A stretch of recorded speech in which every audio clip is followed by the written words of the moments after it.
are up, the fans are up, and of course the emotions are up. The play is going to be run over to the left side, and if they can get it over there and get it out of bounds, that'll help them a little bit. They do get it out of bounds. Less than 1 minute to play, and the Jacksonville Hurricanes, nursing a 17-13 4-point advantage, they are already the Eastern Division champions. And if the Bearcats could come back and win this ball game, they would clinch the Western Division title, and the two teams would play right here next week in that big playoff game. Everybody in the stadium now expecting the long pass from Burger. He sends a man up the middle. Oh, what a surprise play. And a play that'll be questionable. Oh, come on, fellas. I don't know why they just don't put Randy in. Well, I'll tell you why. It's because they're crazy. I mean, that pea-brain owner does not have the sense God gave a mule. Oh, they ought to string him up. Stringing up's too good for him. What they ought to do is take him out and shoot him. Make him not plop him down in the middle of a cattle stampede. Yes. I'm so glad that you boys have a proper perspective on the game. Well, now, CJ, it's not just because Randy's my friend. I mean, he also happens to be the best quarterback around. I mean, besides that, The Bearcats are at the line of scrimmage. Bobby Berger marking out those signals. He takes the snap. He fades back to throw. He throws long. He's got a man open. Oh, he overthrows him. What a tough break for the Bearcats. Timeout is called in the playing field. 7 seconds showing on the clock. It'll be the Bearcats' ball. 4th down and 15 yards to go from the 45-yard line. Bearcat could still win if they just put Dandy Randy in. I don't know if Randy can pull him out now. And you know, I think all the Crusher, give me another scotch. Time to go easy on the ice. I'll get it. You sit down and let him get it. Pay to be the gopher around here, so let him go for my drinks when I tell him. What do I get paid for, Jacques? What did you get paid for? You kidding? From start to finish. Ladies and gentlemen, I don't know what's going on along the sideline. Buck Turley is pacing. He's made a decision. I think he's going to. Yes, he is going to bring in Dandy Randy Haynes to play quarterback in the final play of this game and maybe of the year. What's going on down there? Crusher, give me that headset. Curly, it's a striker. What the hell do you think you're doing? This game is on the line, Striker. Haynes is our only chance to pull it out. I'm going to put him in. Well, listen, you stick that has-been back on the bench where it belongs. Put in that toss-back draw play we worked out. Curly, did you hear me? Curly! You should have fired him 6 weeks ago when you wanted to. Your first instincts to destroy people are usually your best. Why don't you shut up? He's the best coach in the league, and Randy's the best quarterback you have in the field. What is this? Mutiny on the bounty? Hired hand, caught back?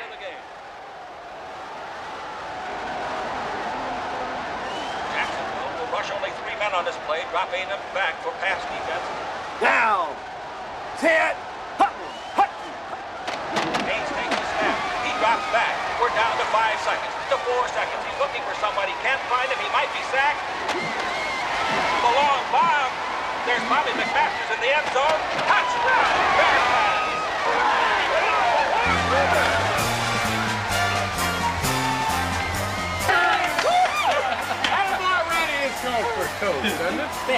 Dandy Randy Haynes has thrown that touchdown pass to McMasters, and it's a 20-17 victory for the Bearcats. How way to go there, Randy. That's the way to go. Hey, Randy, get it on. That's what a finish we had here today. Moments ago, the press had gathered over at the Jacksonville locker room door, but now, of course, they're in the California locker room. I want to talk to the players, to the coaches, and everybody else, but first of all, ladies and gentlemen, we want to talk to the owner of the California Bearcats, and he is Mr. Jacques Striker. Sir, there are rumors that there is dissension on your ball club, and yet the Bearcats came back in the final minute, in fact, on the last play of the game and win the championship. Does your team thrive on inner turmoil? Inner turmoil? The only inner turmoil I hear about is what I read in the papers. Well, sometimes I think you news hens, you tend to blow things out of proportion. Hey, look, we're in the playoffs, ain't we? You are in the playoffs. You are the Western Division champions. Right. Ladies and gentlemen, we'll be back with more in just a minute.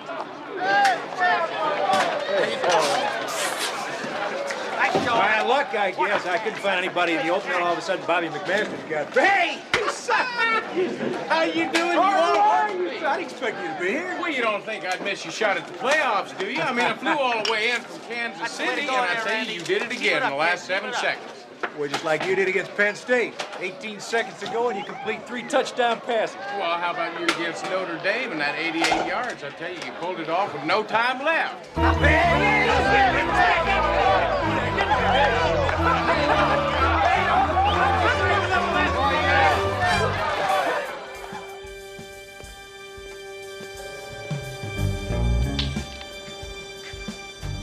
Who is it? Who's out there? Oh, it's you. Now, what do you want? Well? What's this, the game ball? Hey, what is this, a gag? Huh?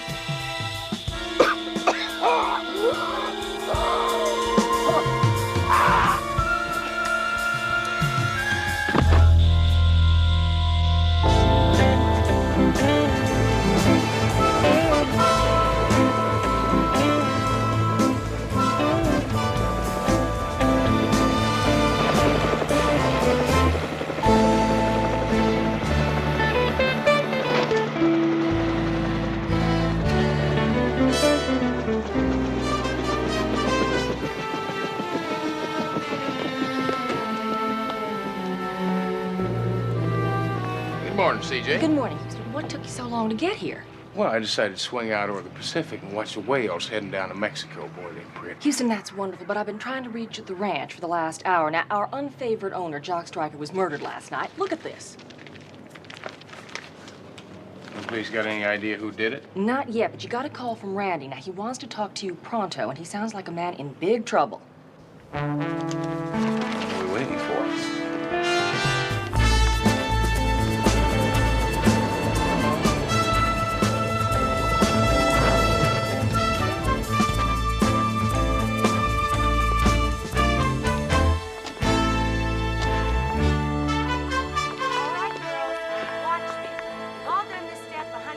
Well, hello, Vince. What are you doing here? So I could ask you the same question. Well, let's just say we're here as concerned fans. Oh, then you do have a client. Well, right now he's just a friend. Now, have you got any idea who killed Stryker? Yeah, somebody who didn't like him. Take your pick. See, Houston. Vince is certainly in a good mood, don't you think? Yeah. Wonder what he's up to. There's Brady. Come on. Hit. 1, 2, 3, shake. All right, we'll start scrimmage in about 10 minutes. Oh, Doyle, you go in for O'Farrell on the blue team. Hey, Crusher. What's Woody limping about? Late hours or a pulled muscle? I guess. Both. Hey, hey. Hey, old buddy. Good to see you. Thanks for coming. Man, yeah, to CJ. How are you? Hi. Great game last night. Well, thank you. I understand you got a problem. Yeah, well, I'm not sure. I mean, it was no secret how Stryker and I got along on one screaming match after the next. But now you got to understand, he always set me on the bench. He wouldn't play me. Well, Randy, you do have a reputation that makes Broadway Joe look like a Boy Scout. How much did that figure in Stryker's thinking? Well, I guess a lot. But now that reputation is past tense. It has to be. These knees aren't what they used to be. Houston, with luck, I got a couple more years left, and that's it. I need them. I'm broke. Broke? What do you mean, broke? Well, when I didn't blow, my business manager stole. But I still got a couple more years to make up for it. If you can get a second chance to prove yourself, right? Look, as long as I am not accused of murder, there's a big company who wants to hire me as their spokesman. We're talking about a line of sports clothes, commercials, personal appearances, endorsements. We're talking long-term big bucks. Well, Randy, that's all great, but would you do me a favor? We've been friends for an awful long time. Just look me right in the eyes and tell me why you wanted me to come down here. Because I got this feeling that you think that the police are coming after you and nobody else. Now, why is that? You always could read me faster than a bad pass defense. Well, you always used to say good pass defense. Well, that's when we were in college. You were helping me in my calculus papers. Yeah, you were terrible at it. You know, look, I got a call this morning. I couldn't recognize the voice. It was very muffled. They claim to have ironclad evidence that I killed Stryker. What kind of ironclad evidence? I don't know. They wouldn't say. Well, whatever it is, the mystery voice is probably trying to sell it. Did he say how much? No, I didn't say that. He said he wanted to meet first. Randy, if you're being blackmailed, you should have told Novelli. Well, would you? I mean, if the world knows you hate somebody and he's found dead, would you go call the cops when somebody claims they got evidence against you? Listen, where'd you leave it with the blackmailer? Well, he's gonna call me back. Tell me where and when. Well, when he does, you get in touch with me, all right? Pronto. You got it. Houston, I'm scared. I did not kill Stryker. This thing could mess me up. When I'm done with football, I mean, I'm not like you. There's nothing else. I gotta make the most of these last 2 years. So why don't you get yourself out there and get ready for the big game? We'll see what we can do about this thing, huh? Thanks, buddy. You got it right. Bye-bye. Hey, Randy. Babe, believe you? Of course he did. Told you, Woody, my best pal. Hey, guys, look at him. Ladies, this is football, not a peep show. Now pay attention. Come on, get back in line. Come on. And 5 and 6 and 7 and 8.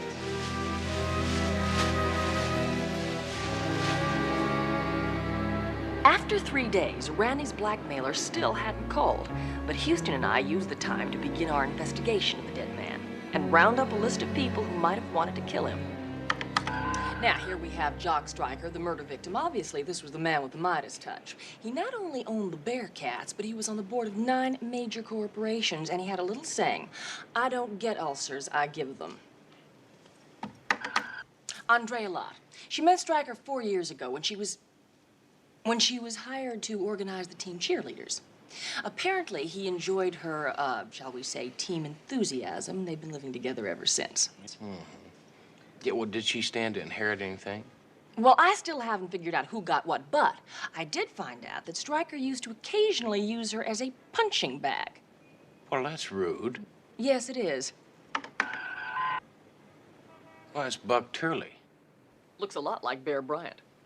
You know, he's the best coach in professional football. Also, they had the classic love-hate relationship. Stryker loved him when they won, hated him when they lost, and Turley just flat out hated Stryker. He thought that all team owners were necessary evils. Yeah, well, you better do a little more checking on him, CJ. Thanks a lot, Houston. You're welcome. And last but not least, we have Crusher Kowalski. He has the extraordinary title of player rep, but in fact, he was only a gopher for the deceased. Now, they were close for many years, but in the last few weeks of Stryker's life, they argued a lot. You neglected to mention that Crusher Kowalski was a 3-time All-Pro lineman, traded 2 years ago to the Bearcats, never played a single game for his new team. Football is sort of a hobby of mine. Funny, you don't look like a football fan. Do you want some more? Stats are my most fun. Most efficient passer, Sammy Baugh. Pass completion percentage, 70.3, 1945 at the Washington Redskins. High point scorer lifetime, George Bland at 2002. Longest kickoff return... Yeah, Murray. Now, what about Crusher? Now, how come he never played for the Bearcats? An auto accident in the preseason. Leg injuries. Hello? Yes, hang on. It's Randy. Hey, Randy. I just got a call from the blackmailer. He wants me to meet him tonight. What time? 8:30 at the stadium. Listen, I don't want you anywhere near there, all right? You let me handle everything. Good enough. Oh, listen, CJ, tonight was the night I was supposed to treat you to that Texas T-bone with all the trimmings, right? Yes, it is, and I'm not going to let you get out of it. Yeah, well, I'll tell you what, in that case, if I'm a little late, why don't you go ahead and start without me, okay? Houston, where are you going? While you're keeping the T-bone warm, I'm going to the stadium, and I hope to catch a blackmailer.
What happened? Why'd you hit me? Look, I didn't hit you. I found you like this. Well, somebody hit me. How come I'm all wet? You were in the whirlpool. I pulled you out. Somebody was trying to drown you. I didn't see who. When he heard me coming, he ran and got away. Wait a minute, don't I know you from someplace? Two Mean Malone. That's right, you're a lineman for the Bearcats. Yeah, me and Randy are buddies. Real close. That's why I've been following you. I want to help you out on this case. Well, I appreciate the offer, but maybe... I said I was going to help you. Well, let's just say I saw this movie once about an ex-football player who wanted to become a private eye. Well, it got me thinking. I got my future to consider. Yeah, I tell you what, maybe we could discuss this another time. Are you trying to say you don't want my help? No. Yeah, you see, it just takes time to train a detective. You got to... I'm a fast learner. Ask the coach. I'll tell you something. See, my head's really not hitting on all 8 cylinders right now. Now, okay. Yeah, I do have something for you to do. You see, I need to find out who's got keys to this place, who might have left it open so you and I could get in here. Now, can you run that down for me? I'm already on it.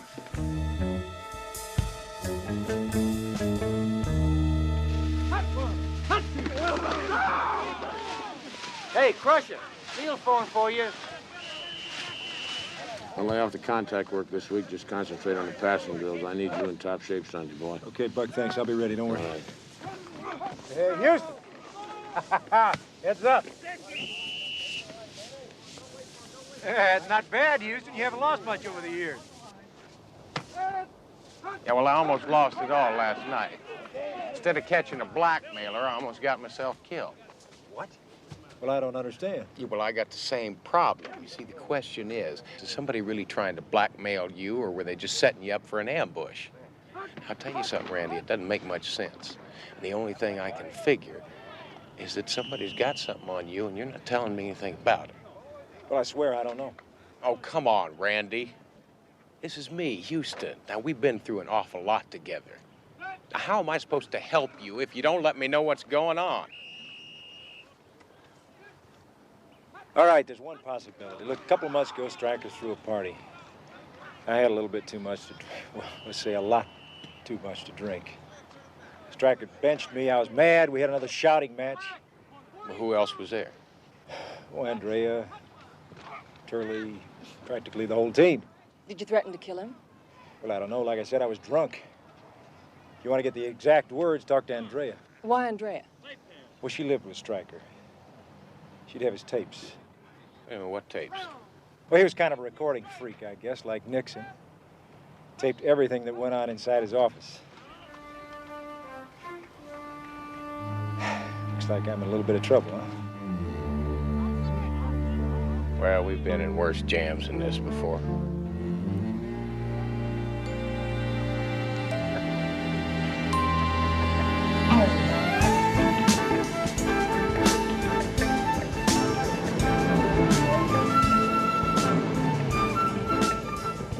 Now, Houston is a man who never forgets a face, especially a beautiful one. So while I went back to the office to dig further into our suspects, he went on alone to talk to Andrea Lott. War is hell. Now, I would like the chairs all around here, and the podium for the minister should go right there, okay?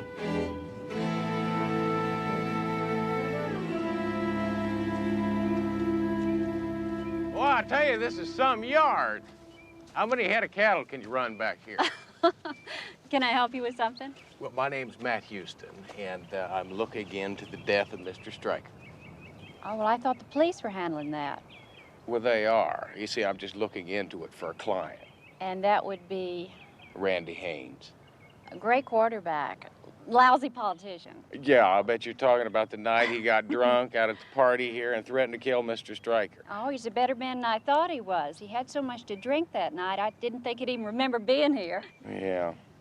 Yeah, listen, I understand that Mr. Stryker used to make tape recordings of everything that went on here. Do you suppose I could listen to the one at the party that night? Well, I don't see why not. Come on, they're in the cabana. As a matter of fact, I'd kind of like to listen to all of them if I could. So you could find out who would like to kill Stryker? That's going to be a long list. You wouldn't happen to be on that list, would you? Me? No, I'm the last one to want to see him dead. Jock was the answer to this working girl's dream. From what I understand, he wasn't above working over his working girl. Jock was an ugly and mean man, but he gave me more chances than anybody else in this world. When I did a good job organizing the cheerleaders, he put me in charge of publicity. This year, he was going to make me a vice president. No, not because I live here, but because I earned it. Did you earn the beatings? Maybe. The first time he beat me up, I thought I was going to die. Then he came to the hospital and he cried and said he was sorry. That day, he gave me 1% of the team. That was 3.5 years ago. I now have 7% of the team. Tough way to make a living. What, getting beaten up? Yeah. Oh, I don't know. Don't all of us working stiffs have to get beaten up every day? The boss that yells at us, or the people that have to work the rest of their lives in some factory? There's a lot of humiliation in this world, Mr. Houston. So what's an occasional fist in the face?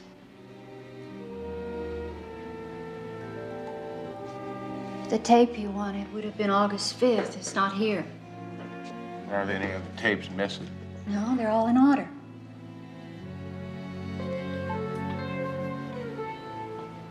Yeah. I believe somebody beat me to it. Well, I'm back. Good, CJ. What'd you find out? First of all, Stryker's will. Andrea Lotta is sitting pretty. She inherited the mansion. Its market value is approximately $2 million. Sounds like she's coming out the jumbo winner in Stryker's death. What else do you get? Well, the next one's a real pearl. Buck Turley is not only a good coach, he's a first-rate negotiator. His contract gives him 20% ownership of the club. That's a sweet deal. Apparently, Stryker thought it was too sweet a deal. He hired a business manager to find some way to get out of it. And now that Stryker's dead... Well, obviously, he can't contest the contract, so Turley's a rich man. Yeah. Well, who else has something to gain by Stryker's death? Well, Houston, I hate to say it, but your friend and client, Randy, if Stryker was still alive, Randy would be watching those playoffs from the bench. Yeah. And now he's got a first-string quarterback position on the football team. You bet. Not to mention a shot at a great contract. Yeah, CJ. Well, listen, thanks a lot. I appreciate it. Houston, what's bugging you? Well, I tell you, CJ, it's what you were saying about Stryker earlier. I tell you, if the man went back on his word with Turley and his contract, he's just liable to go back on his word with lots of other people, you know what I mean?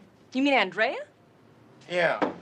You see, when I was going to school and playing football, if you wanted rumors, you went to the locker room. But I tell you, CJ, there are just some locker rooms that I don't have access to.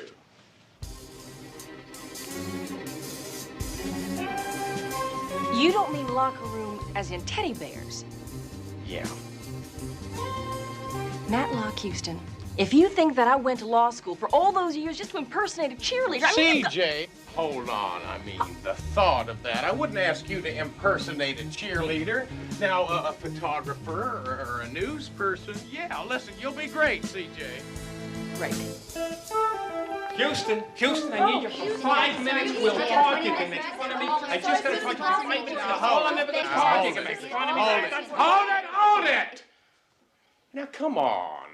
I mean, but first off, I can't understand a word you're saying when you're all talking at once. Second off, I really don't have time right now, but now we'll get back to this, all right? Thank you. Mr. Houston. Go. Sorry, fellas, you just missed him. I know who you are, Mr. Houston. I seen you with Randy at the field.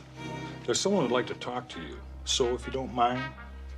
Well, I tell you, fellas, right now I'm in the middle of a staff meeting right now, and we were just talking. I suppose the staff meeting could wait a few minutes. Listen, Crusher, you are just the man I wanted to talk to. You know, I've been looking for you.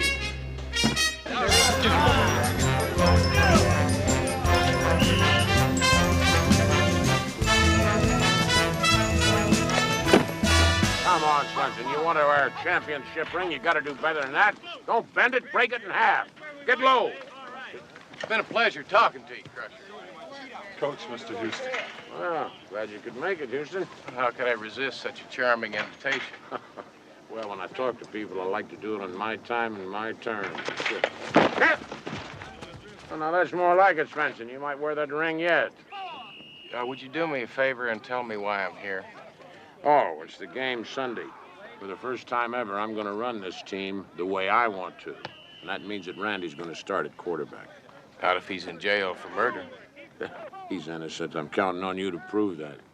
What makes you so sure that Randy didn't kill Stryker? Houston, I know my players better than I know my own sons. He is no killer, believe me.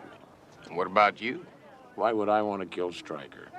Well, it's like you said, now you get a chance to run the team the way you want to. Everybody knows you hated Stryker. That's no secret.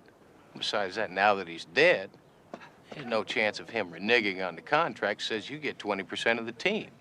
Oh, done your homework, haven't you? Yeah, sure, I hated Stryker. The reason I went to work for him, though, is because he gave me a piece of this club. But what the hell, Stryker was always reneging on deals, trying to back out. You see that guy over there?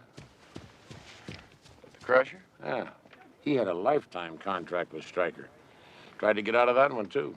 Yeah, he doesn't look like a man that'd deal with disappointment very much. Oh, you are so right, baby, so right. I'll see you in a minute, Coach. Houston, how's it going? You see any light at the end of the tunnel? Yeah, I'll tell you right now, I've got so many unanswered questions, I'm lost.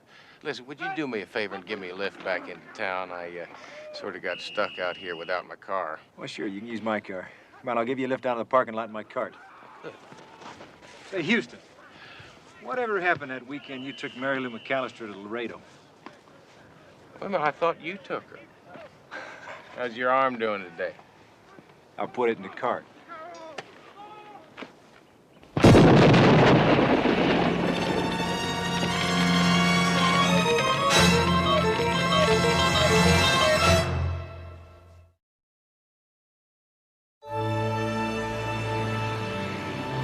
Houston was worried.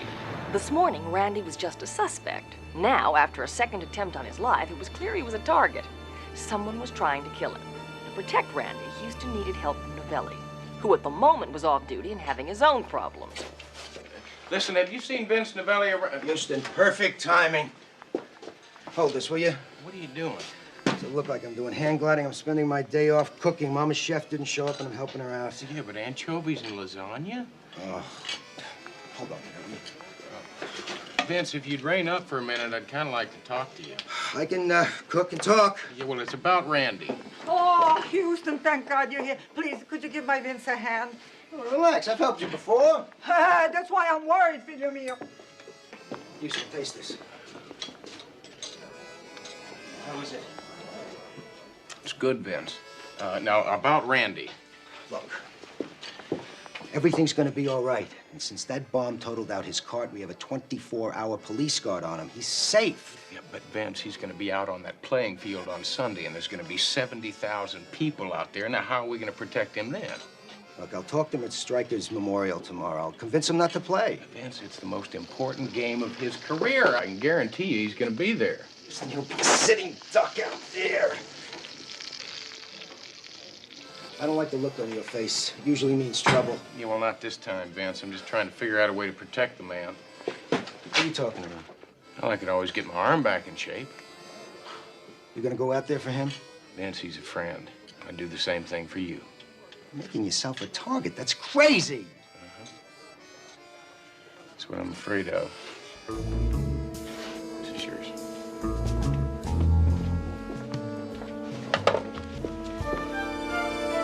As I said before, there was no way Houston was going to get me to go down to that cheerleader locker room. So obviously, I didn't go. So, when is our picture going to be in your magazine? Well, probably the next issue, or the one after that. What'd you say the name was? National Sports. I thought you said it was U.S. sports. Did I say that? Well, we changed the title a lot because we want to keep our fans on their toes. Now, we're going to do a little cover story on Andrea Lott. You know, a woman behind the man kind of thing. She's lucky then. Really? How's that? Well, rumor was Stryker was going to dump Andrea. The only reason he hadn't up to now is he had his lawyers trying to get out of some stuff he'd given her. Did Andrea know that? Oh, well, if she didn't, she was the only one around here who didn't. Well, do you think that Andrea is capable of murdering Stryker? You ask me, I wonder why she waited so long. She's one tough cookie. Do you think it would help with your layup if you had a shot at me just with my pom-poms? You bet. Houston, not only did Jock Stryker have his lawyer working against Andrea, but once the bloom fell off the rose, apparently he started seeing a lot of other ladies. And I guess Andrea believes that turnabout is fair play. Rumor had it she had a boyfriend on the side. It's a happy household. Any idea who the boyfriend is? Not yet, but I did manage to track down a photograph of Crusher's car wreck, and a very interesting tidbit. Apparently, the night of the wreck, when he hurt his knees, he was not alone in that car. Randy Turley and Jock Stryker were all there with him. Well, how'd it happen? Wet roads, Crusher lost control of the car. There was an inference that he might have been drunk, but the police never pressed charges. So the Crusher wrecked his car, ruined his knees, and lost his career. And then Stryker put him on the payroll for $100 grand a year. Oh, that's an awful lot of money for a glorified gopher. Right. And totally out of character for Jock Stryker.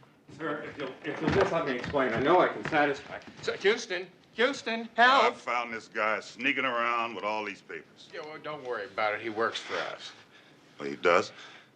Well, he looks so suspicious.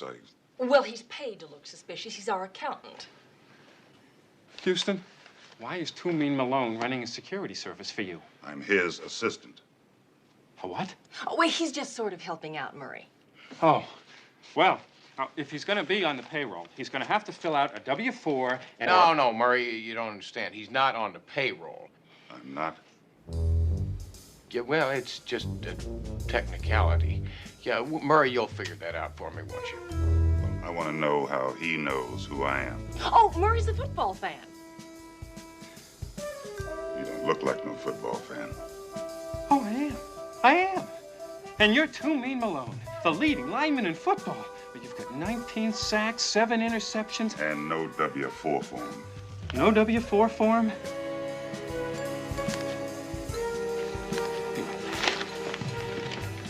Too Mean, what are you doing here? Well, you remember you asked me to find out who might have the key to the locker room. Oh, that's right. Well, what'd you come up with? Well, as far as I can tell, the only one is Buck Turley. Sounds like I better have another little chat with our favorite coach. CJ, while I'm gone, see if you can find something for Too Mean to do. I'm coming with you. Like I said, CJ, he's coming with me, and I'll talk to you later.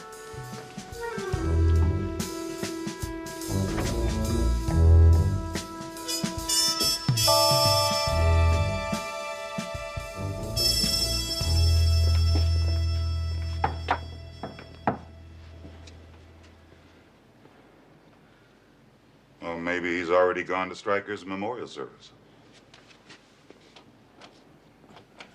That's locked. I tell you what, we'll just catch up. Wait a minute.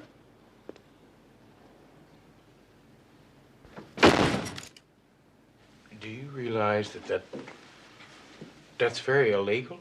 Well, I thought it'd be a shame for us to come all the way down here and not get a chance to take a look around. That's a good point.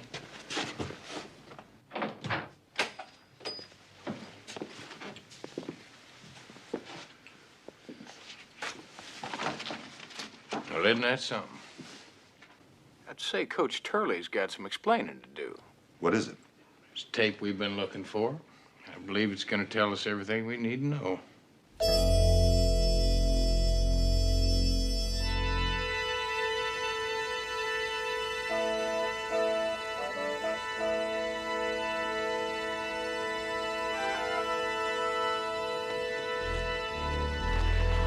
Are we early? Actually, you're a little bit late. We were supposed to start 10 minutes ago. But nobody's here. Well, it doesn't surprise me. Everybody did hate Stryker. Well, at least somebody came. He brought the chairs. Excuse me, I really hate to say this, but I have a wedding in half an hour and another funeral right after that, so we really should be starting. Shouldn't we wait for Andrea first? Well, she called. She won't make it either. But she lives here. If we could all be seated, I can begin. The deceased, he was the football person. Yeah. Ah, that's what I thought. I pride myself on individualized services, so I prepared something special. Please.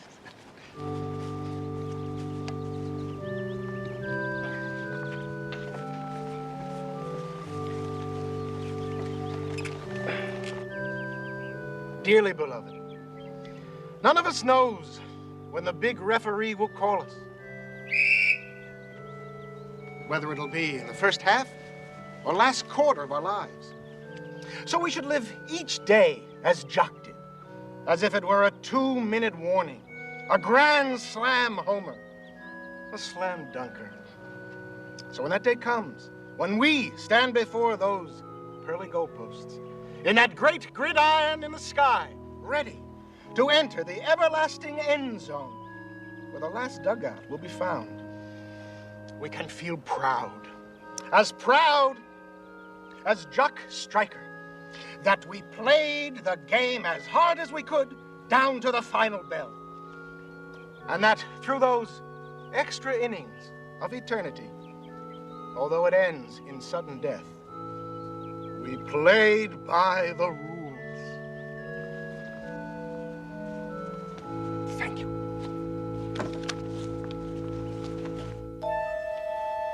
I'm so sorry. Yeah. I'm so sorry. I'm so sorry.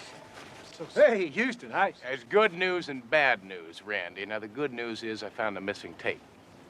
Yeah, and the bad news, I heard it. What does it say on the tape, Houston? No, not much, CJ. Just Randy telling Stryker that if he didn't start him first string this season, he was going to kill him. But I didn't do it. Look, I swear to it. Look, somebody must have heard the tapes or something.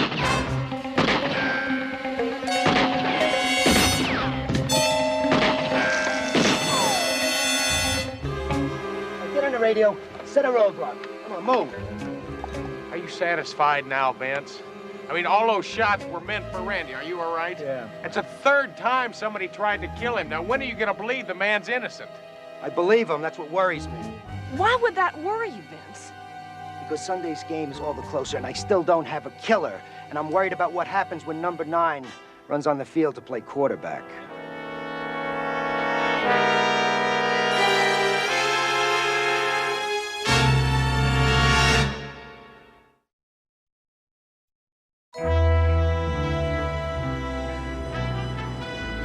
CJ, I am telling you, we've been going about this thing all wrong.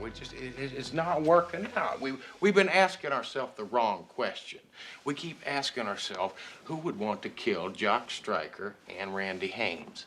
That's the wrong question? Yeah, see, we ought to be asking ourselves, why would someone want to kill both of them? Now, come on, let's take a look at these motives. Houston, what we need is a common denominator. Well, that's right, CJ, but for the life of me, I can't. Wait a minute, that's it. What's it? It's backwards. Oh, good. Now, Houston, if No, you just... CJ, stop your gabbing for a minute. That's backwards. Well, let's scoot our boots. We gotta get to the game.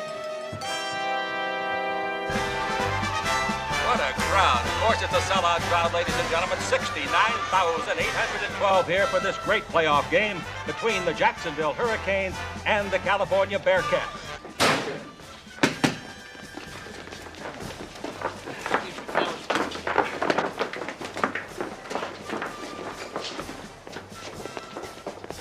Hey, Houston, you here to cheer me on? Well, if I'm right, I'm gonna save your life. What are you talking about? Now, Billy's got scores of cops out there covering the field. Besides, that killer's probably long gone by now. That's wrong. See, the killer really doesn't care about getting caught. He just cares about revenge. Revenge? Well, do you know who it is? Randy, the night Crusher got in a car wreck, you were with him, right? Yeah, so was Jock, Turley. Crusher told the police that he was driving. Well, I'll tell you something, Randy, I really don't believe that. because I saw a picture of that car wreck. The whole rear passenger section of that car was damaged. And there's no way he could have gotten hurt unless he was sitting back there. Now, why don't you start telling me the truth?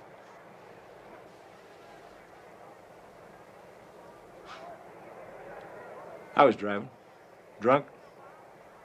I was still in Stryker's good graces back then, and he was afraid if the cops found out I'd be arrested. So Stryker bribed the Crusher to take the blame for a fat paycheck every week. Look, I wanted to go to the police the next morning and tell them what really happened. Stryker wouldn't let me. He said not to worry, he would take care of Crusher.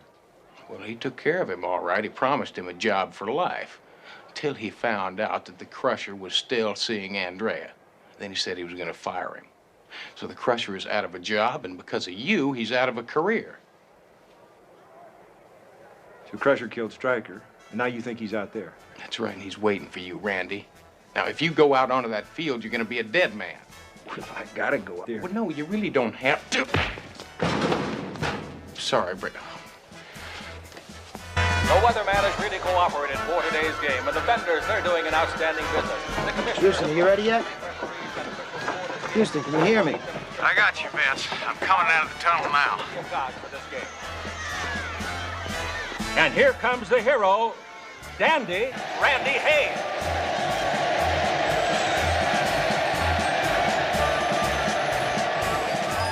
The California Bearcats sporting a Flossie season record 11-3-1. Of course, the Jacksonville Hurricanes. Oh, I tell you, Vince, that's some kind of feeling running out onto this field and all those people cheering. Just like old times. Houston, would you hold on to your ego and listen to me? I got men stationed all over this stadium. If Crusher doesn't show up, I'm gonna look pretty silly. Well, look at it this way, Vince. If my plan backfires and I get myself killed, I'm not gonna be around for you to say I told you so. This Crusher gets her pretty quick. Biggest damn game of the year. I need that Randy in there. Believe me, as soon as we get to Crusher, I'm gonna send Randy in. And if Houston gets killed, I'll send Randy. This great coach, Buck Shirley, through the years, has been the point of a lot of controversy. But one thing can be said for sure. He usually comes out on top in anything that he tries. And of course... Hello, Vince. You guys come up with anything yet? No, nothing yet. Hold on. What do you got? We just got a report that there's somebody on the roof. We're checking it out now. The championship game. The Hurricanes have the ball deep in their own territory. It'll be 1st and 10 from the 12-yard line. It's a spread formation. The quarterback drops back. Nobody to throw to. He swings wide to the left side, and the linebacker, number 55, comes up and drops him after a 5-yard gain. It'll be 2nd down and 5 at the 17-yard line. Pretty good blocking there, but perhaps a busted play. And at the outside, apparently an offside. The full flag went down and played. Don't move, man. You'll only make it worse. No, I got a bulletproof vest on. Come on, let me up. Two Mean circle around to the other side. Along the far sideline, what's that? There goes Randy Haynes and Two Mean running down the side, and they're chasing the mascot. They're chasing the bear. I don't understand this as they run down the ramp to, well, they're out of our vision now, down into the belly of the stadium. We've got to do it over.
Houston, I should have killed you when I had a chance.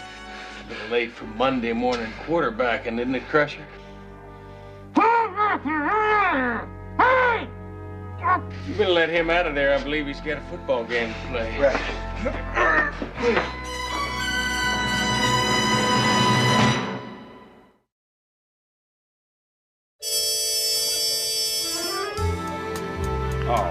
really appreciate this.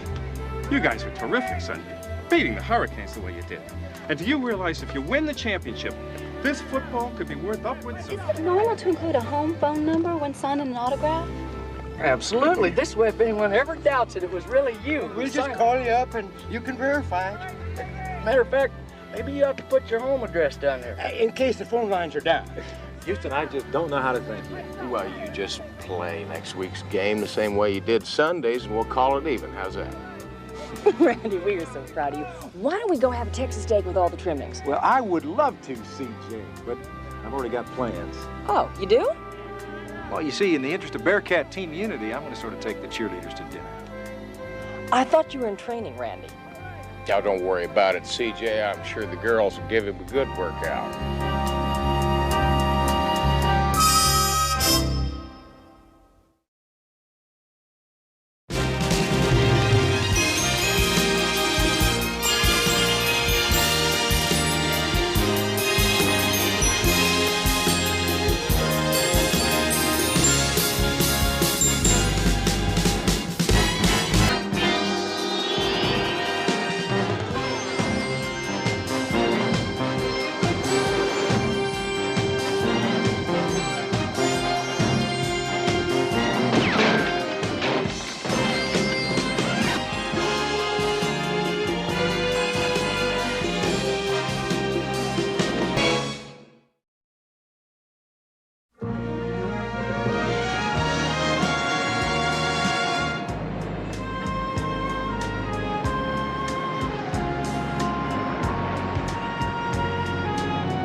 J.D., it's been so long. Maybe this is all a mistake, trying to make a comeback. Everything's gonna be just fine. Look,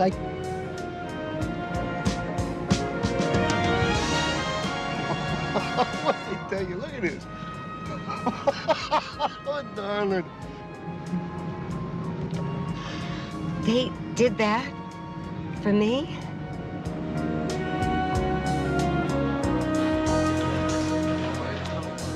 All right, now remember, this is just a rehearsal. Take it easy. Try the numbers.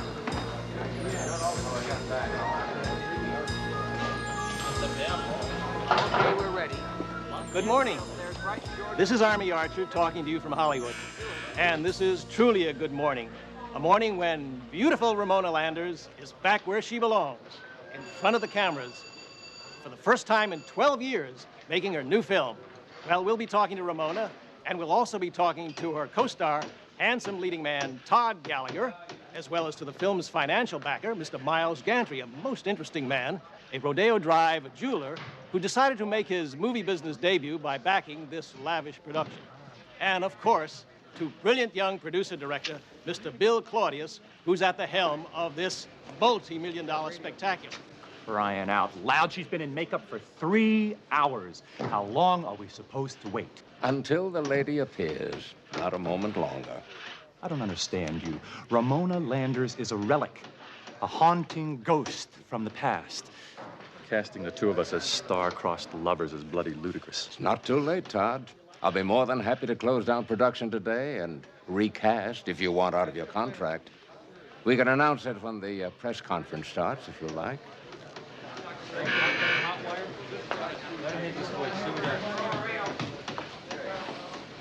That's exactly the shot I want in the scene when she's cutting his hair. I never thought she was going to really come out of retirement. Still fretting over our leading lady, are we? Come along. The great lady approaches.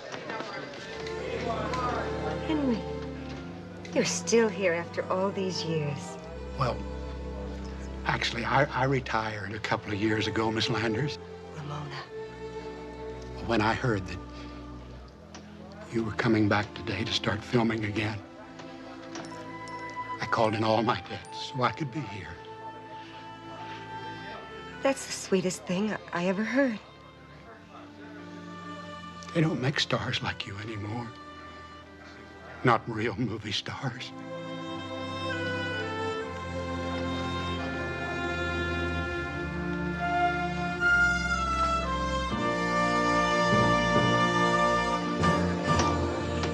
What you still fail to realize is what can make this tired old love story a classic is the age difference between Ramona and you.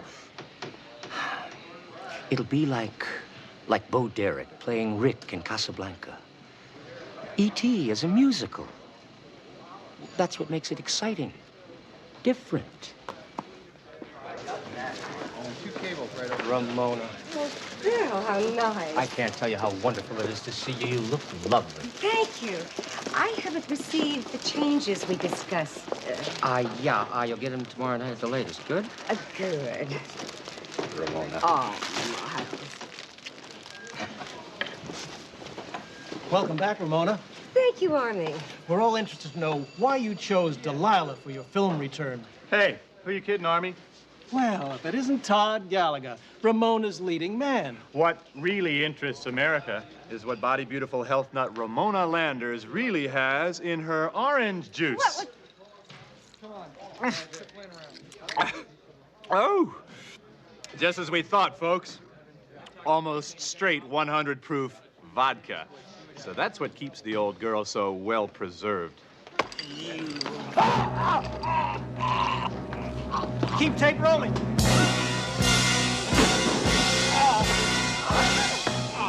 Todd.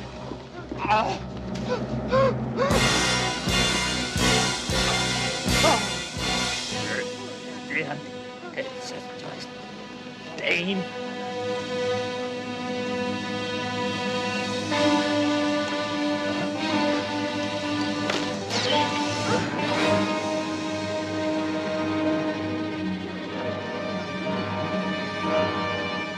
He's dead.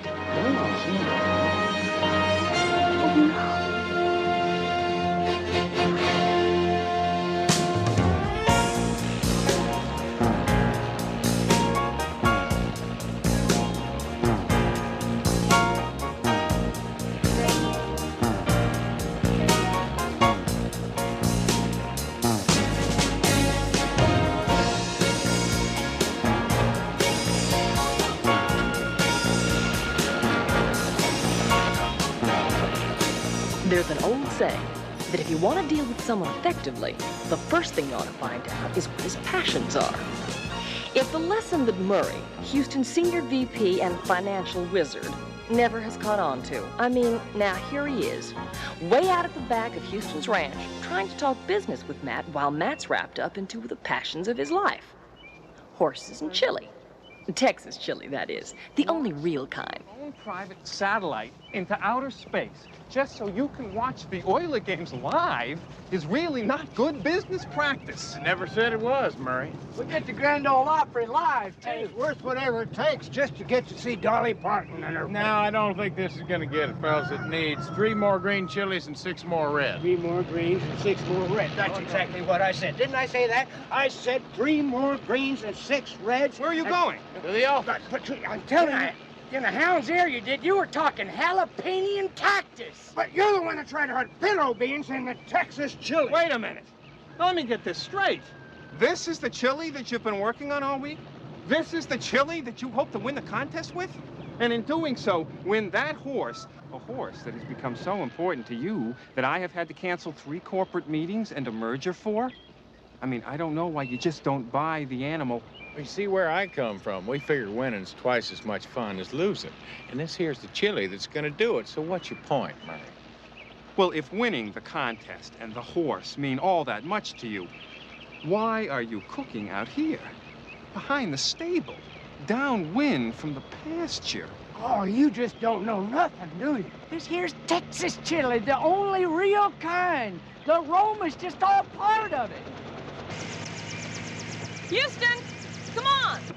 Stick around for a while, Murray. You might learn something. Now, wait a minute. Look, I drove all the way out here because you said you weren't coming into the office. Well, that was before I found out that somebody tried to kill an old friend of mine yesterday. You see, Ramona Landers' daughter called the office about 20 minutes ago, and she thinks she knows who tried to kill her mother. Ramona Landers? The movie star? You know her? Know her? Hell, Murray, I bought this ranch from her. If you knew anything about Texans, you know that practically makes Ramona family.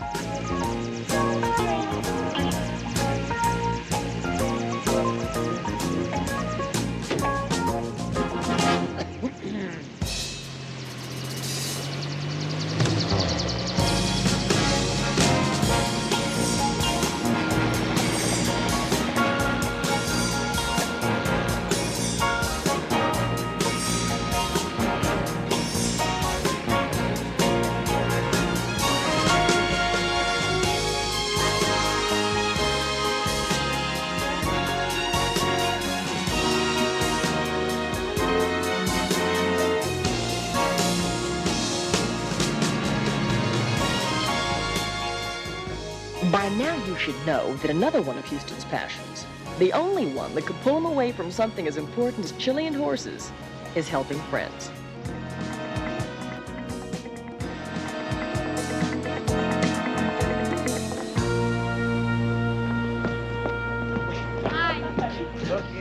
Molly, you're all grown up. Oh, I don't know how to thank you. I didn't know who to turn to.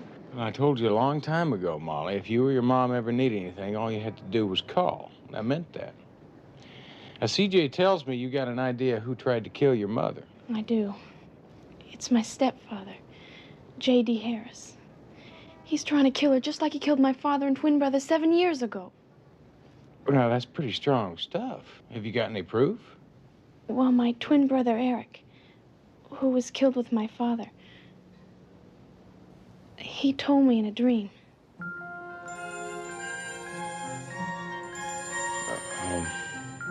Would you like to go inside and sit down for a minute? Okay.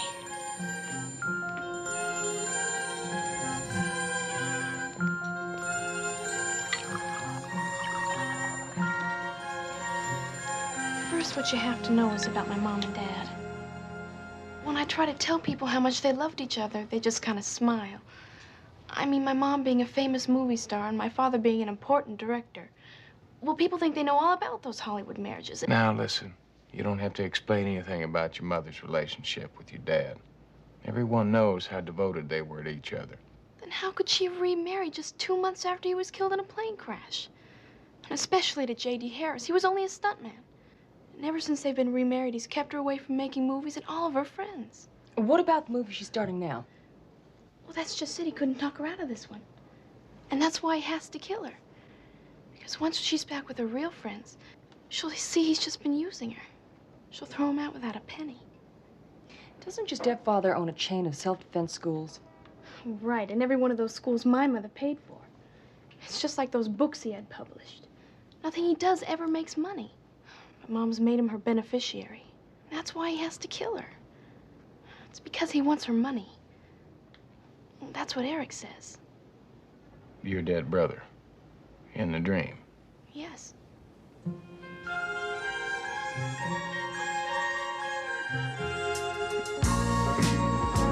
There was no way of telling how much of Molly's suspicions were based on fact and how many were pure fantasy. But Houston reasoned if there was a chance any of them were true, it was best that someone find out. It's a cozy little place you got here. My dad bought it for my mom. They named it Casa de Mantua. Mantua is the place where Romeo and Juliet were supposed to live.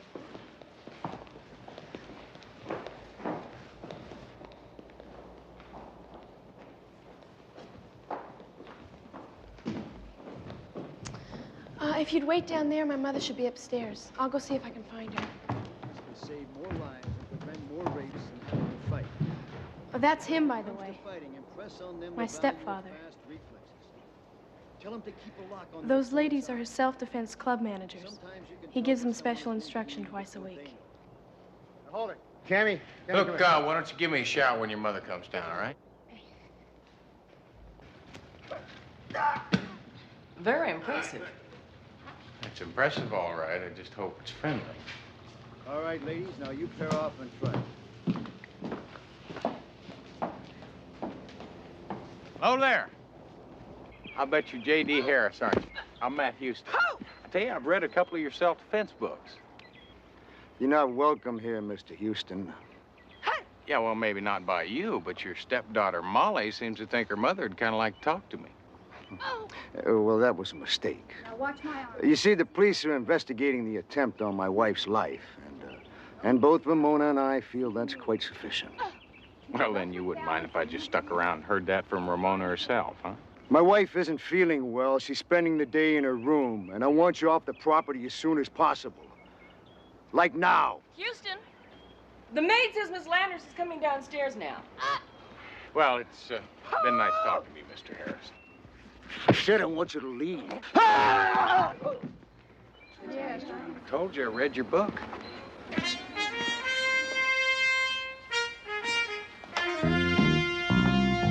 Houston, it's so lovely to see you again.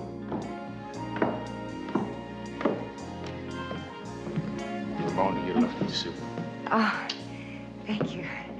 I'm just sorry it has to be under this tragic circumstances. My Molly, she's such an impetuous girl. She means very well, but I'm afraid that she's just wasted your time in asking you to come here. Just seeing you, Ramona, makes it not a waste of time. Is Molly going to join us? No, she had to go on an errand. Excuse me, I don't think I know you. I'm sorry, this is C.J. Parsons. She's my top lawyer and sort of all-around right-hand man. A woman. Girl. Girl. Must be a wonderful person to have Houston put such trust in you. As I was saying, my husband and I have complete confidence in the police investigations.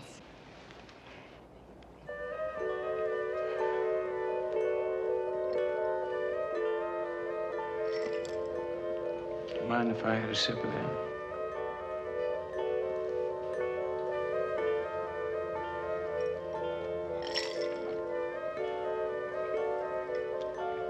It's a pretty stiff drink for this early in the day, isn't it? He makes me. I'm so afraid. Mona! Oh, darling, there you are. Houston and I were just talking over old times. Very tired, darling. We were just talking. I think it's time for you to go up to your room. Now, come on. Surely you couldn't have any objections to a couple old friends just talking, could you? Sweetheart. I am a little tired. The strain of the last few days.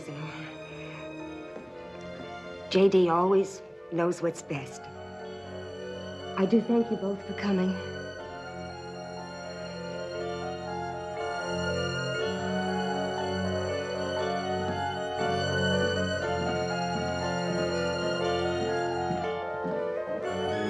Well, I'd like to say it's been a real pleasure, Mr. Harris, but the only problem is, I've never been much good at lying.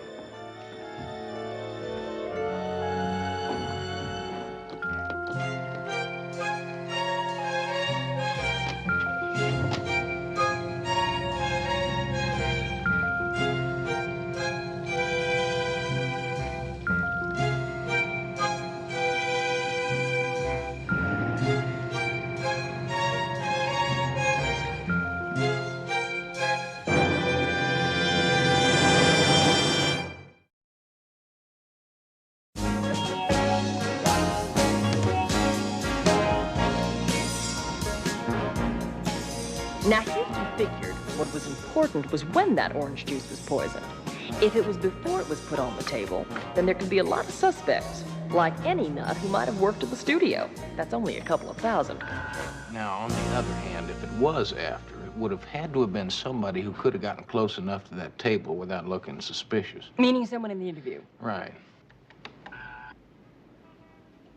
Your favorite Dr. Chuckles. J.D. Harris himself. Right, Ramona's husband. We both know what his motive could be, and according to Molly, that's money and lots of it. Bill Claudius, the, quote, boy wonder of directors, unquote. Miles Gantry owns a jewelry store on Rodeo Drive. Now, from what I could find out, he's completely financing Ramona's movie, some $5 million. What do you say we pay a little visit to Mr. Gantry, huh?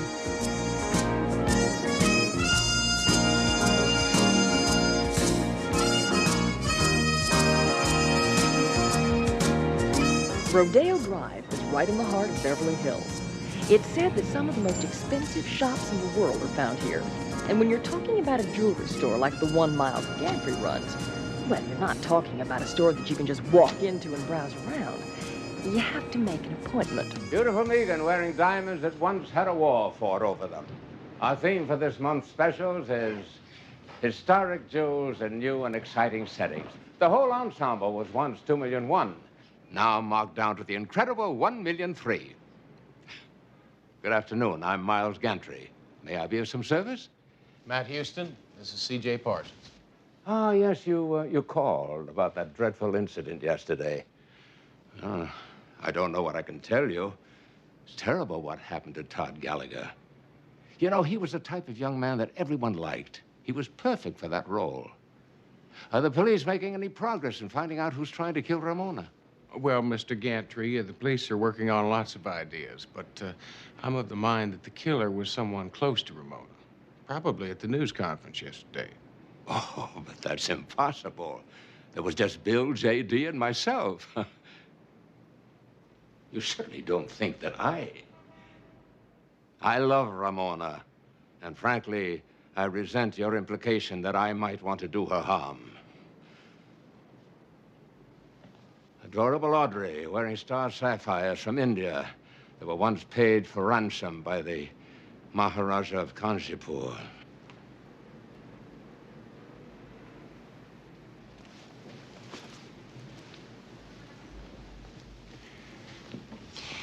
Did you get the distinct feeling that Gantry is trying just a little too hard to sell us on how much he loves Ramona? Yeah, a lot too hard. Just wish I could figure out a way to find out exactly what that man's really thinking. CJ. Hello. Hello. Tell me, how are the Green Ducks? Never better. Green Duck? Just an inside joke. I met Brick at a party a couple of weeks ago. What party? The one you weren't invited to, Houston. The one where I met Rick. Well, what's he doing here? He works here, Houston. He's the assistant manager. Now, listen, if you really want to find out what Miles Gantry is thinking, why don't I find out what Rick is doing for dinner tonight? Yeah. Why don't you tell me about the Green Ducks? Houston, haven't you ever seen a green duck? No. Then I guess you'll never understand.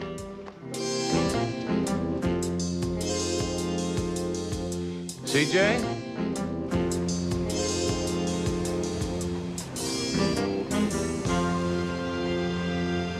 Listen, would you mind a whole hell of a lot if we just got back to the original question? Now, do you know anybody who'd want to poison Ramona? Like I told the police lieutenant, I haven't the faintest. I'm sorry. I really have to run. Wait, police lieutenant? Yeah, Italian fellow. Sort of a cross between Sly Stallone and Bobby De Niro. Name of, Novelli. That's it. The last time I saw him, he was headed for the Western Street. Thanks a lot. Now, let's try a walk. Houston, what are you doing here? I'll tell you something, Ben. It's apparently the same thing you're doing. Trying to find out who tried to kill Ramona Landers. She's a close friend of mine. Why don't you go keep her company for a couple hours? Any special reason? Yeah, because that's how long it's going to take me to get my warrant. I got a witness that saw her husband put something in her orange juice. Something besides vodka? Better believe it. Something white, powdery, like maybe poison.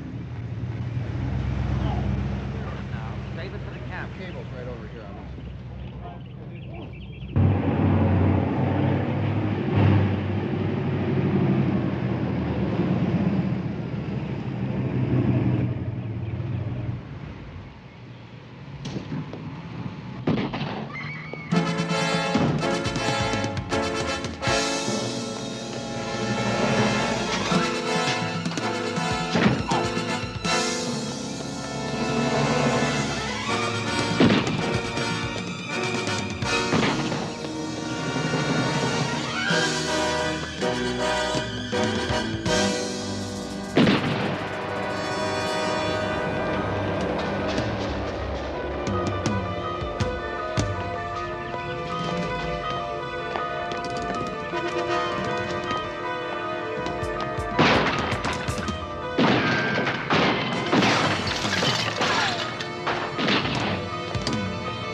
Ramona!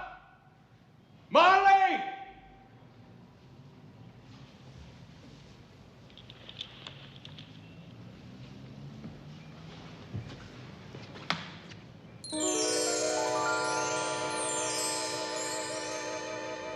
Stop! Stop where you are!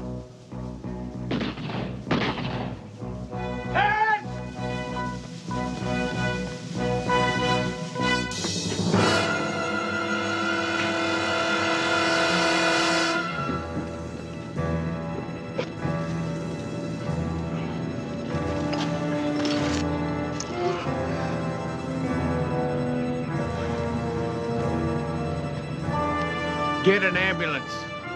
It's your husband. Get an ambulance.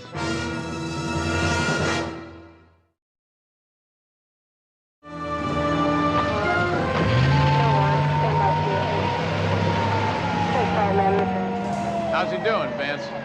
Still alive, but not by much.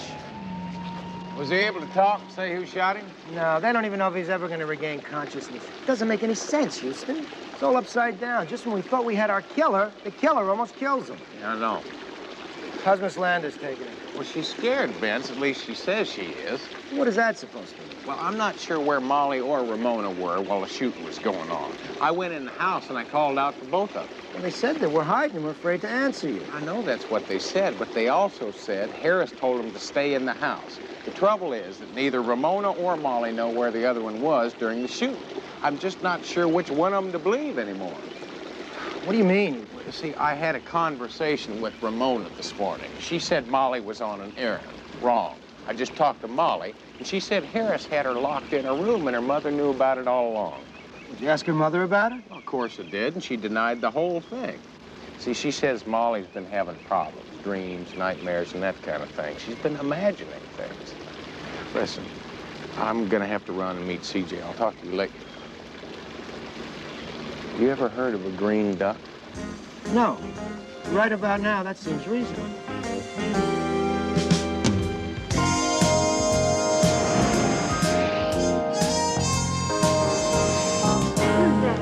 Taste buds of a lizard in heat. Not lime juice, nor tequila. Lamar, you haven't been right since you bet on Jerry Cooney. I don't believe what I'm seeing. What do you two think you're doing? We're making the world's largest margarita. Margarita? In there? Oh, no. This is Houston's private jacuzzi. If he ever finds out what you're doing, he'll kill you. Oh, no. He'll kill all of us. Houston, you have to understand, I knew nothing about this. I just arrived and I am as shocked. Shocked, I say, as you are. What are you fellas doing here? Well, we delivered the chili to the plane going to San Antonio. We just thought we'd stop by for a little nip. Needs more tequila. You're all crazy. You know that. You're crazy. No, easy, Murray. It does need more tequila. Come with me. CJ, what is it? I'm going to Mama Novelli's. With the green ducks? You want to find out about Miles Gantry? You get green ducks. But CJ...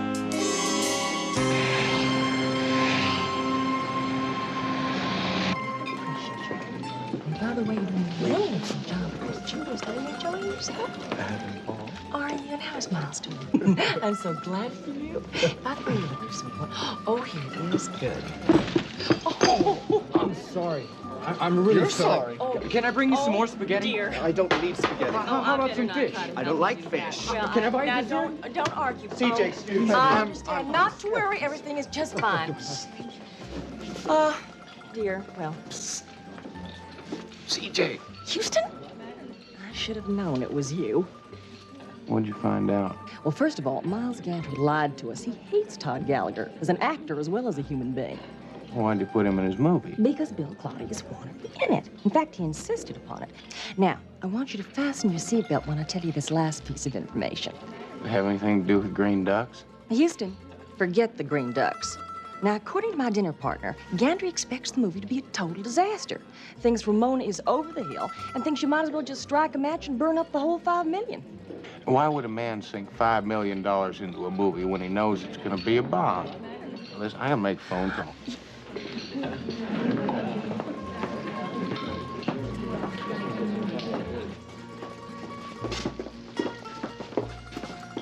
Mama, you know anything about green ducks? Vergognati! I wash your mouth out with soap. You ought to be ashamed of yourself. Why? What do you want to know about green ducks? Well, it's because of CJ. Oh, my CJ's a good girl. She should know from Green Ducks. And don't you tell her, eh? CJ was...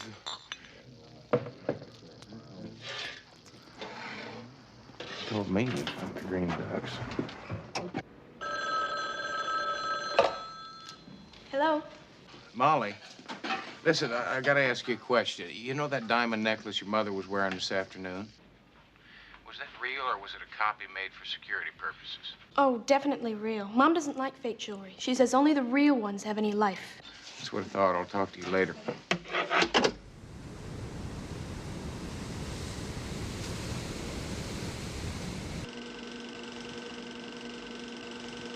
How could you do it to me? Do what? There's no need for a charade. I know all about the jewels. I know you've taken them from me. We are alone in the house. I arranged it that way to make it easier for you. I don't know what you're talking about. Oh, come on, Miles. Who else could have done it? You have my jewels every year for cleaning. And you certainly have the expertise to make replicas. It's okay, it's just us, you can tell me. What are you saying? As an old friend, I wanted to make it easier for you to do what you've been trying to do for the past few days. Kill me. Oh, Ramona, Can't you see it doesn't matter? I have nothing to live for. A husband who doesn't love me anymore, my youth gone, my wealth gone. I'm sure you had good reason for stealing from me. Oh, Ramona, for God's sake, stop it. I never tried to kill you. Yes, I took your jewelry, but murder. Well, I don't guess we can make the murder rap stick, but we can settle for grand theft. Where I come from, $20 million worth of jewelry is very grand. Yes, I took Ramona's jewels and replaced them with imitations over the past few years. But I also have receipts to show that I paid for every one of them. That's a lie. I'd never sell my jewels. No, you wouldn't. But your husband would. Oh, Ramona, he had to. He started selling me the gems just to keep this house going. Then in the last few years, when you started drinking heavier and heavier, he was afraid you'd have another nervous breakdown. He thought a movie offer would bring you out of your depression. But there were no movie offers. So he created one. Sold off the last of your jewels. Gave the money back to me so I could finance your comeback. I don't believe you. I'm not going to stay here and listen to this. Oh, yes, you will listen. You know, there's an ugly rumor around town, Ramona, that you may have put the poison in your own drink rather than risk a comeback. What? That's crazy. Is it, Ramona? Is it really?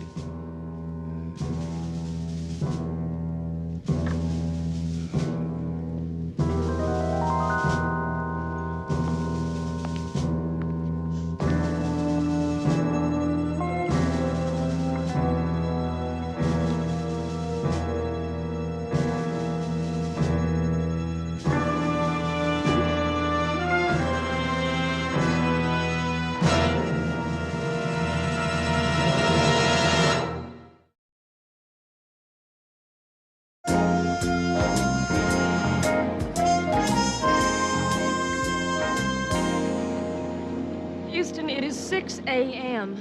You have been soaking all night, and we're not getting any closer. I know it, CJ. That's because this is Hollywood. You see, nothing's real in Hollywood. It's all fake. The diamonds were fake. Gantry was fake. This whole town is based on illusions. It's not what you see, but what you think you see. Just illusions. Wait a minute. Illusion. CJ. Maybe that's what this whole thing is about. CJ, let me ask you a question. Who's dead? I am. Houston, if my brain is ever gonna work again. No, CJ, I'll tell you who's dead, and that's Todd Gallagher. You put up that interview tape we were looking at before. If I'm not mistaken, he said something just before he died.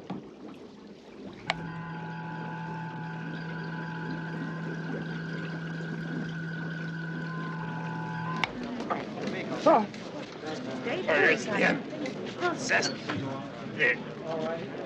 Incestuous murderous damn dame. Must be talking about Ramona. No, he didn't say dame as in woman. He said Dane as in Denmark. Oh, that sure clears it up. CJ just might have it that. If Todd Gallagher was the intended victim, CJ, I want you to get all the history you can on Todd Gallagher. He may have just told us who his killer was.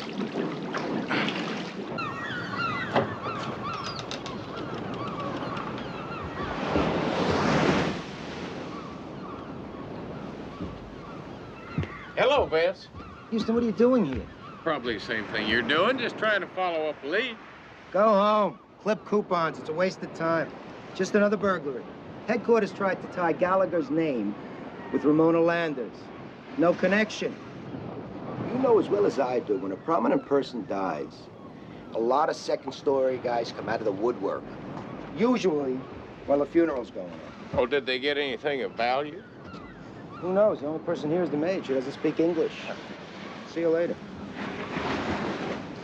All right.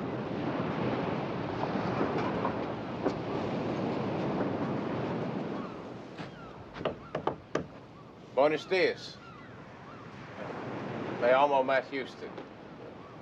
¿Se habla usted inglés? ¿Se habla usted anything?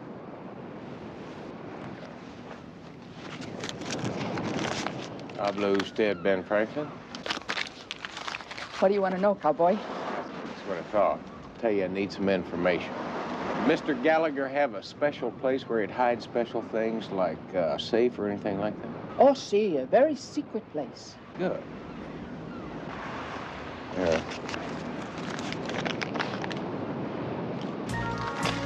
Sígame. Aquí. Underneath the arches.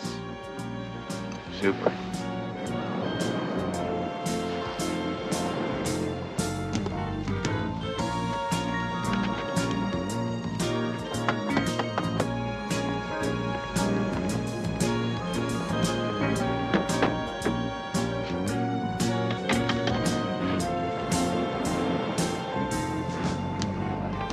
Are you hungry? Would you like some hot coffee and toast?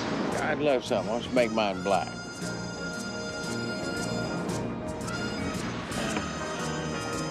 Know something? You're turning out to be a very expensive date, senor. Señorita. No comprende.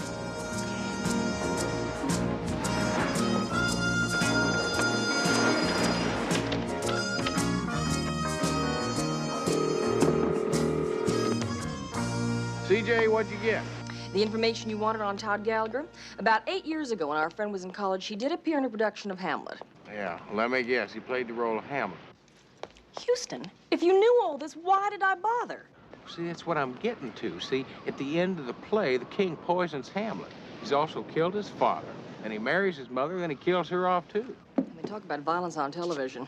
Anyway, he attacks the king, saying, incestuous, murderous, damn Dane. Oh, terrific. Now all we have to do is find out who the king is. I think we just have.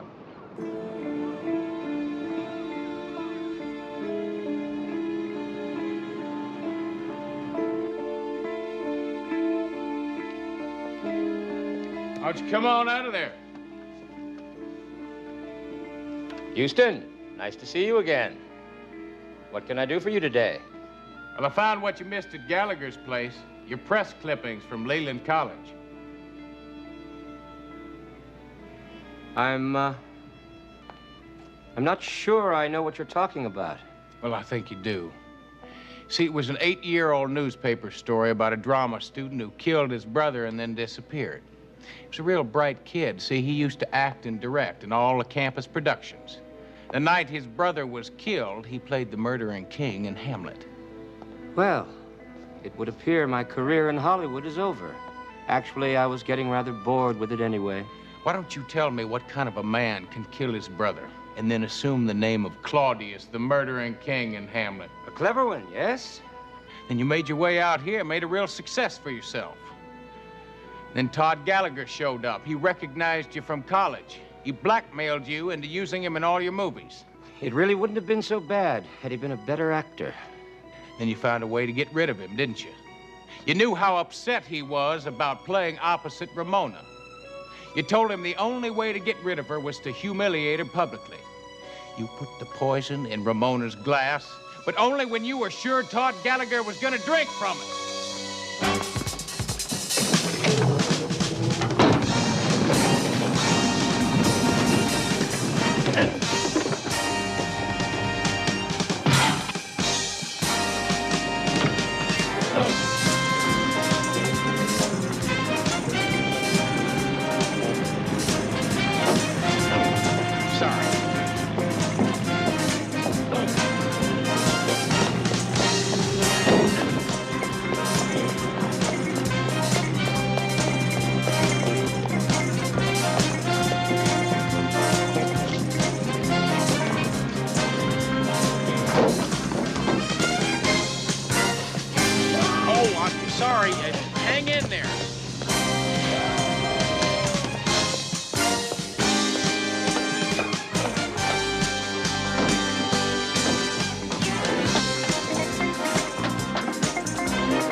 About a week after Houston almost exploded himself into movie history, J.D. Harris was released from the hospital.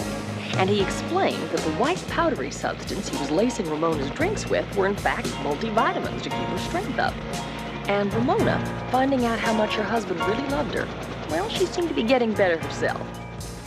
But the news that has Houston all excited today is that he found out he won the chili contest. And his prize horse was already here. Oh yeah, the bad news. I'm afraid that's what Bo and Lamar are about to spring on him. My horse. He's here. He's in there, isn't he? Well, yeah, but... But what? Well, it's nothing, Houston. It was just kind of good news and bad news. Like, you remember we had that rain last night? Wait a minute, he didn't take sick, did he? Oh, no, nothing like that. It's just that, well, he kind of, Shrunk. yeah.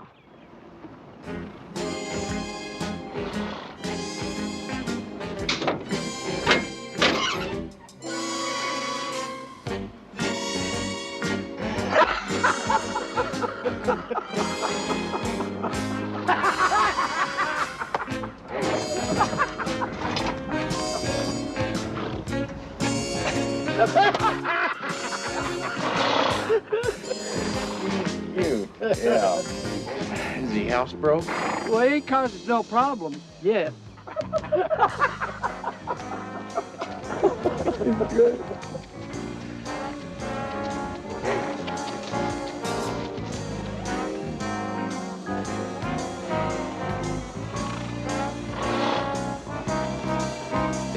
Oh,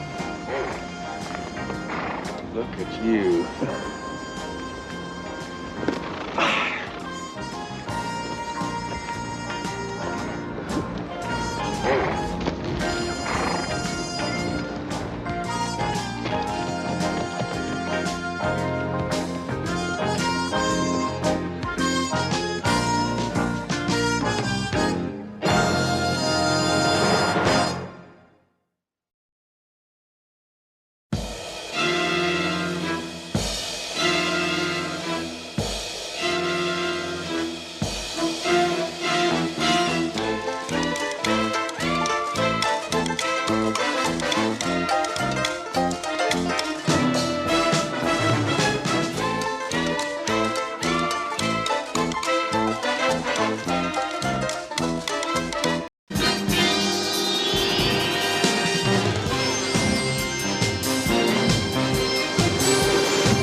I don't think we ought to be here.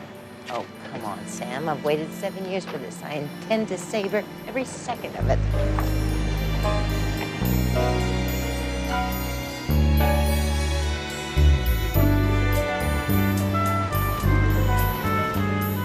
Drive around to the side, Peters.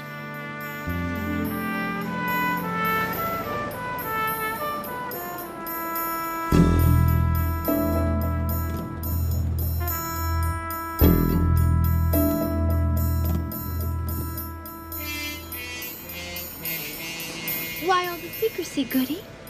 Listen carefully to it. It all has to do with the element of surprise. If Pierre Sedan had the slightest inclination that J. Hamilton Goodfellow, World-famous gourmet and critic par excellence. were about to critique his highly overpriced eatery, well, let me put it in simpler terms, Twig. Did Cain send Abel a Western Union death threat? Did Delilah sharpen her scissors in the presence of Samson?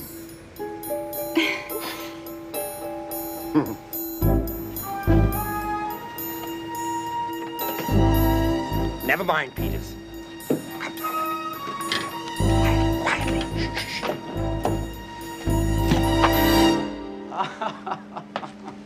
Welcome.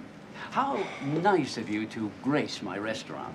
Oh, stop smiling like a dyspeptic cobra, you handsome frog. You ruined my surprise attack.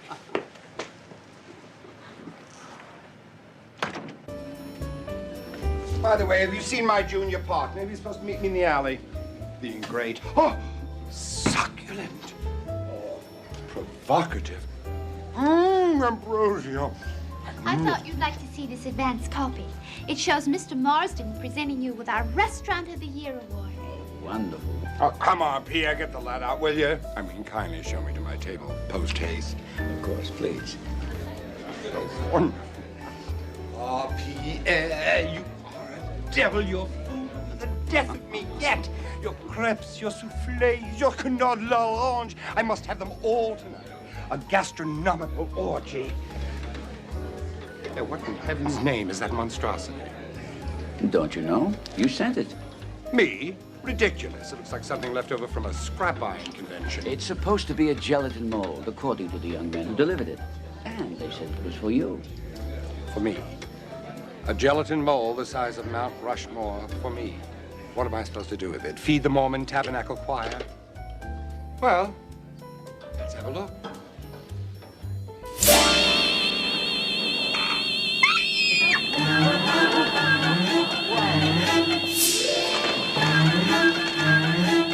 It's Mr. Marston! Somebody's murdered my partner.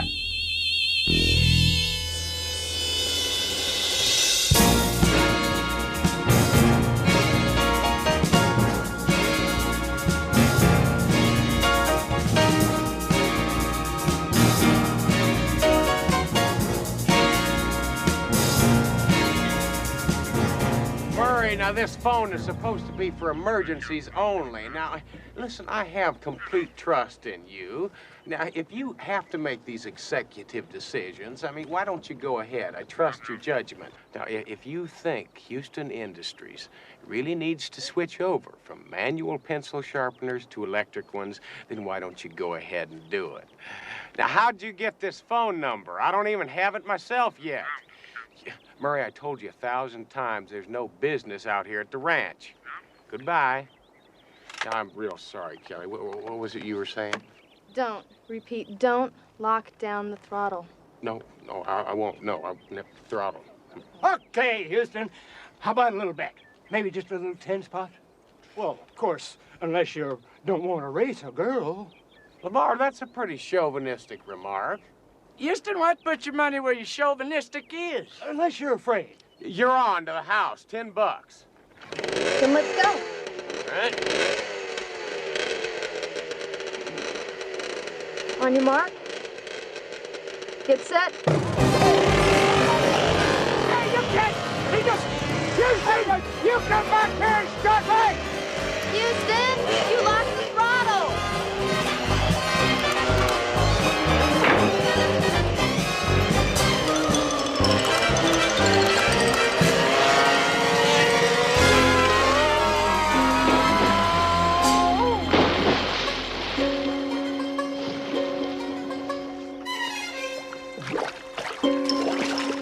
Don't lock off the throttle.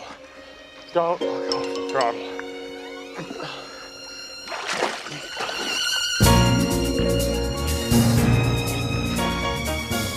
If there was anything Houston hated more than getting his boots wet, it was the news that his friend Prince Polanski, the famous restaurateur, had been arrested for the gelatin mold murder of Roger Marsden. So, after he changed his boots and his attitude, we headed for the Prince's restaurant to find out why Novelli had arrested him. Well, I'll collect the information on those people closest to the victim, like you asked. But the case against the Prince is... Hello, Vince. How's it going this morning?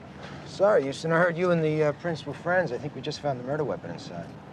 Brian, what might that be? A very large gelatin mold. Still had traces of orange gelatin in it. Well, Vince, there must be hundreds of those around town. Made in Russia, 1937. Oh. Russia, 1937. How'd you figure that out? Modern scientific technique. Turned the mold upside down, rubber was on the bottom. Yeah, well, Vince, listen, I'm sure the Prince has an ironclad alibi. Your client was home, alone, and asleep.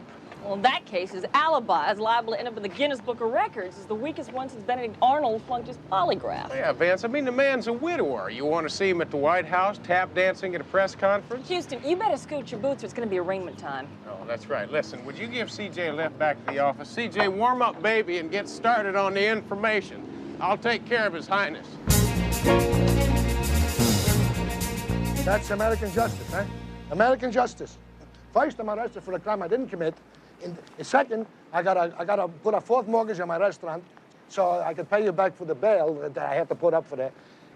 And on top of that, me, a prince, prince of royalty, I have to put up bail, while the legitimate criminals with our list down to here, they go out free on their own recognizance. Recognizance. Recognizance, whatever it is. Listen, Prince, now you got to explain to me a little more about this gelatin mold that Novelli found in your restaurant. I mean, that's pretty incriminating stuff. What's the matter with you? I'm a world-class restaurateur. I, Prince Sergei Peter Ilyich Spolensky. I am not running a cafeteria. I never used such a mold, and I would never use orange gelatin. Yeah, well, listen, somebody used it, Prince. Didn't they stuck it in your kitchen? Now, have you got any idea who'd want to frame you? Of course, the murderers. Wait a minute. Do you know why the judge made that bail so high? He was afraid I was going to run back to Russia. Come on, Prince. You know who you're talking to here. This is little Matlock, you know? I mean, the kid you used to let lick the cake bowls when you were making the cake. The kid you used to tell stories to, you know, the kid you taught the importance of being free.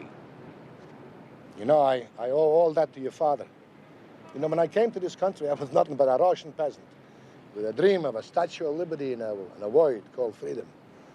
But your father, he sponsored me for my American citizenship. I'll never forget that, never. Yeah, well, he did say of all his investments, you were his biggest dividend. It's a fancy way of saying I was the family cook, huh? Yeah.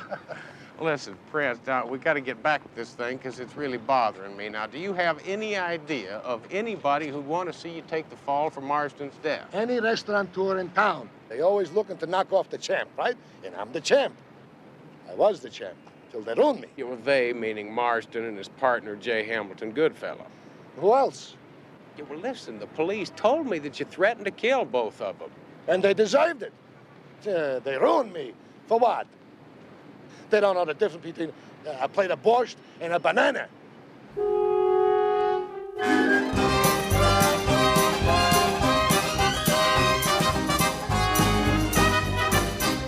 Now, the question is, who besides a prince would want to see Marston dead?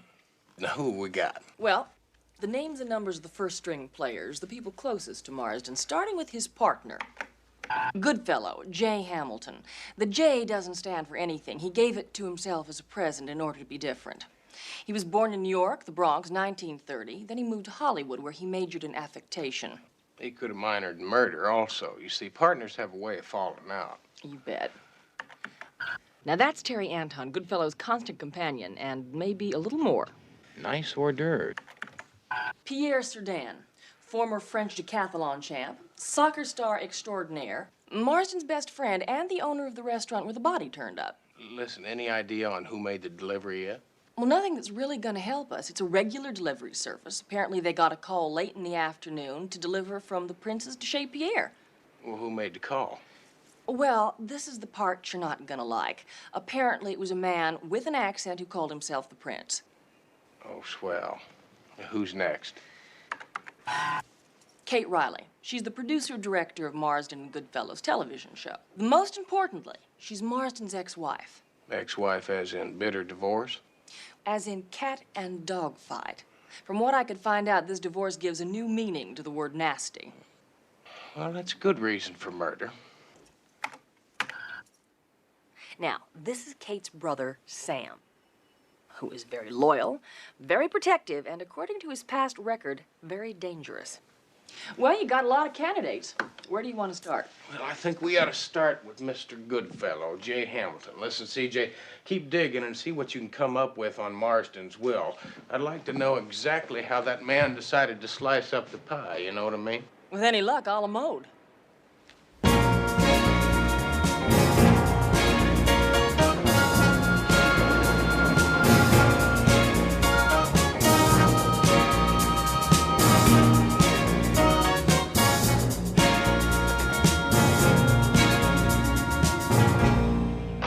Promo's almost over. All right, stand by. 5, 4, 3, 2, 1. Ladies and gentlemen, I hadn't planned to say what I'm about to say. This is strictly impromptu.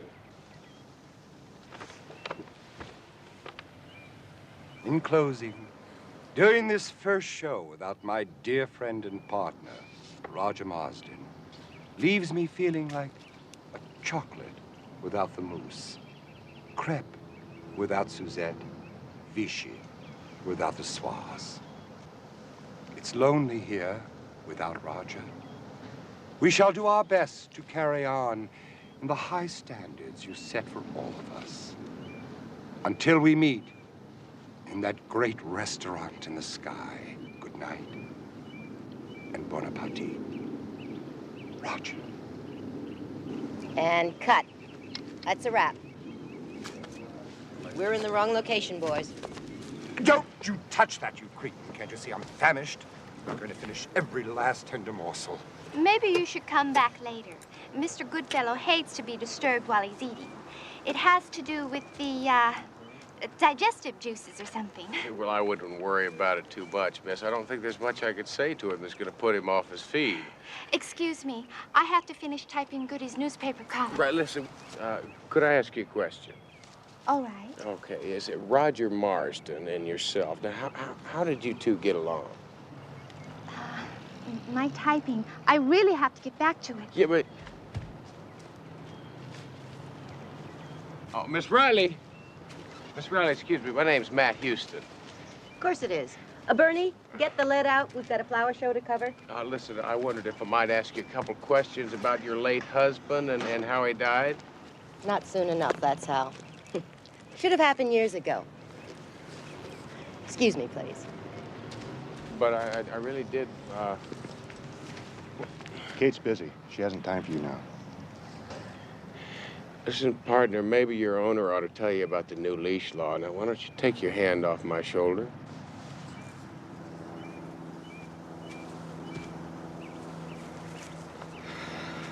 Mr. Goodfellow. If you're collecting for some charity, I didn't give it the office, and I never give it home. Fine. Listen, my name's Matt Houston, and I'm a private detective. Boots. Worse than that, cowboy boots. I hope you didn't tether your trusty steed on my front lawn. It's prize-winning dichondra, and when it needs fertilizer, my gardener gets it through legal channels. Listen, I'm representing Prince Polanski. My condolences. The man is guilty of sin. Well, I don't really believe that, and I was hoping I could get a little cooperation from you. Sorry, Sundance. Since my partner died, my workload has doubled, and I have no time to play Starsky and Hutch with you. Mr. Goodfellow, you really should have told me. Happy birthday to you. Happy birthday to you. Stop. What are you doing? It's not my birthday. Oh, but the delivery man insisted that it was. Where are you going with my cake? Get out! Ah!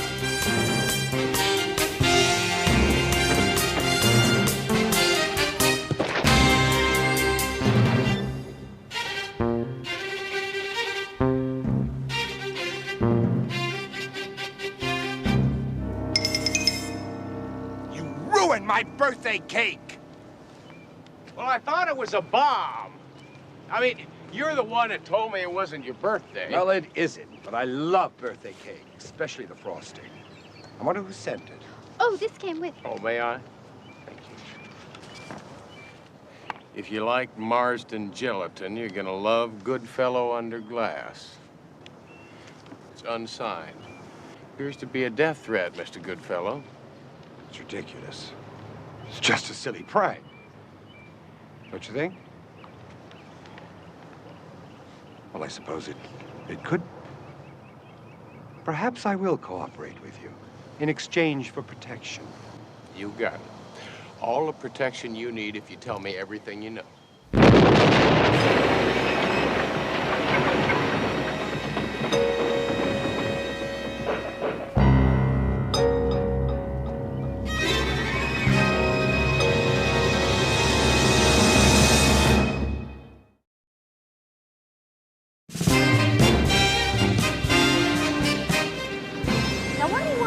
Prince about that exploding cake?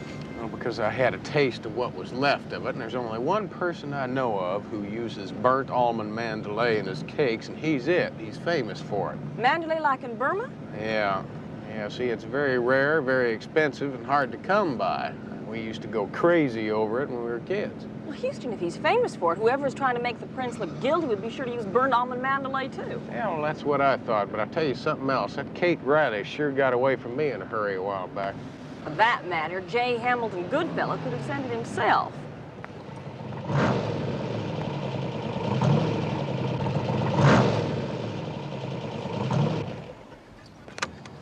You're looking for the prince, forget it. Went into exile, he skipped. When? Probably right after he tried to transport J. Hamilton Goodfellow to the Never Never Land with that trick birthday cake. So you heard about that, huh? Yeah. My ears are still vibrating. Let's say that Goodfellow is not exactly crazy about being murdered. Any idea where he might have skipped to? Probably halfway to Moscow by now. If Interpol doesn't catch up with him, you're going to be out a lot of pocket money, Houston. Now, Vince, it's not the money I'm concerned with. I know that man. Sorry, Houston. I think you backed the loser this time. Vince, you... Boy.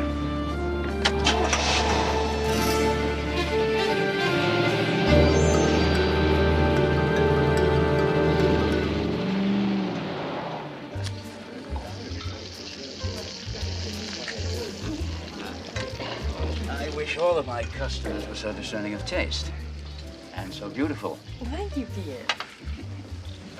Listen, Pierre, I hate to interrupt business with pleasure, but I need to ask you a couple questions. Now, have you got any idea why you inherited the corpse?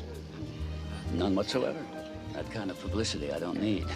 Well, look, any idea who killed Roger Marston? The mystery, if indeed there is one, doesn't seem to be so deep. From what I've read and heard. Yeah, I see. So you're nominating the prince, huh? Oh, no. I don't want to knock Polanski. He's a competitor. He was a competitor. This business runs in cycles. The prince had his day in the sun. Today it's my turn. Tomorrow, who knows? I owe my current success to the late Mr. Marsden and his partner, Mr. Goodfellow. Our rave reviews placed Chez Pierre where it is today. The night Roger Marston was found dead in here, you had a couple of customers. It was Kate Riley and her brother. Now, have they ever eaten in here before? In the 4 years we've been open, never before. I see. Well, that brings me to another question. Now, if you... It certainly does. Why is this the wrong year? I ordered a 62. Please excuse me. But,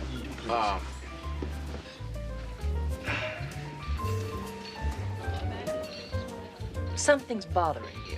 It's not the wine, either. I'll bet it's the fact that Kate Riley and her brother come to this restaurant for the first time, and they find her ex-husband in a gelatin mold. Yeah, and Pierre was real anxious to tell us about it.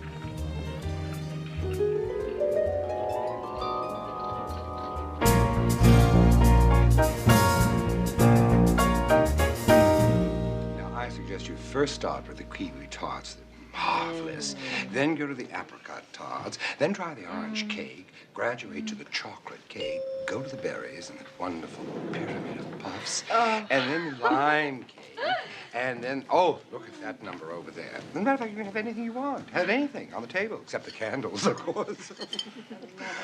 Murray, what in the name of Too Tall Jones is going on here? It's him. The man who came to dinner really came. See for yourself. Oh, hello, Sundance. Welcome. Come right in. Make yourself at home. Is this Mrs. Sundance? No, they call me Butch. That's because my mom addresses me so funny. Excuse me, Mr. Goodfellow. This might be a silly question, but what the hell's going on here? Well, it must be perfectly obvious. You now have J. Hamilton Goodfellow as your own personal guest. Well, how'd they get so all-fired lucky? Elementary, my dear Sundance. After all, you did promise me protection after my birthday cake went that-a-way, remember? Yes, I do. I do remember something about protection. Houston probably means police protection. That's right. Put you in a very interesting cell where nobody can get to you. What, you got rocks in your head or something? Me in a cell? What, are you crazy? Oh, I don't think it'll be all that bad, Mr. Goodfellow. I would soon starve to death. I would starve to death. Never mind. Never mind. I'll just walk out of here with no protection. I'll get out on the streets and make it simple for Prince Polanski, whom you got out of jail, to kill me. Please don't feel any guilt when you attend my funeral. Far be it from me to ever say that my death is on your head. Oh, Don't do it, Houston. This is a place of business. Besides, we don't have a bedroom. You certainly do. I took the liberty of having a cot and certain other amenities moved into somebody's office. I think they said his name was CJ. Him is a her. CJ is me. I do wish you would stop changing your name, young lady. Well, never mind. I'll try not to mark your walls when I hang my paintings. And you'll find me an exceptionally charming guest.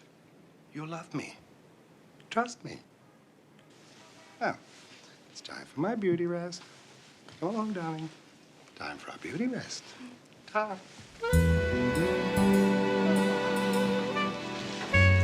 Grab the strawberry one.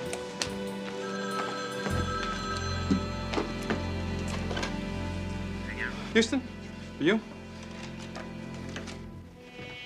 Mrs. Houston, where are you?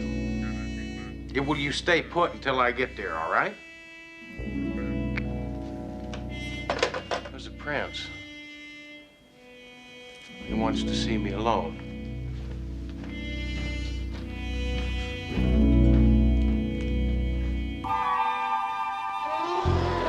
Come, my sweetheart. That's it, darling. Come. Take, I got popcorn for you. Oh, yes. I got all kinds of popcorn. I put special butter on, and then I put on a little garlic salt, so it'll taste good. Okay. Now take all the popcorn you want. Now, be very careful.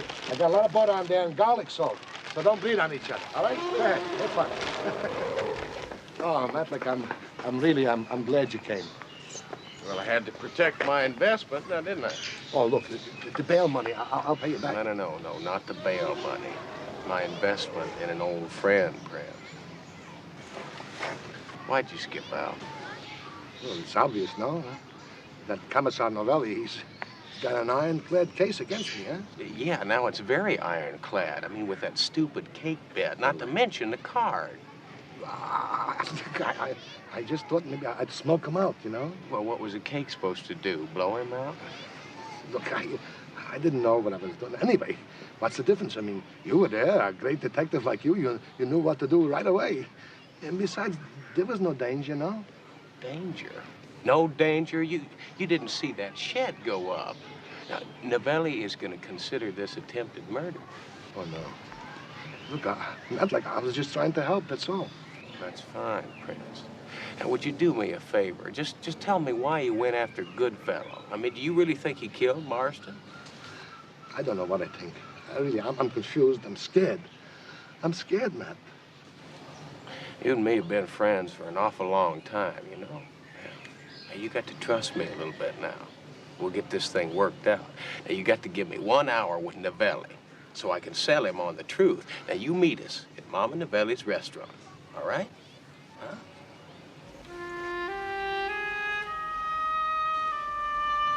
Good night.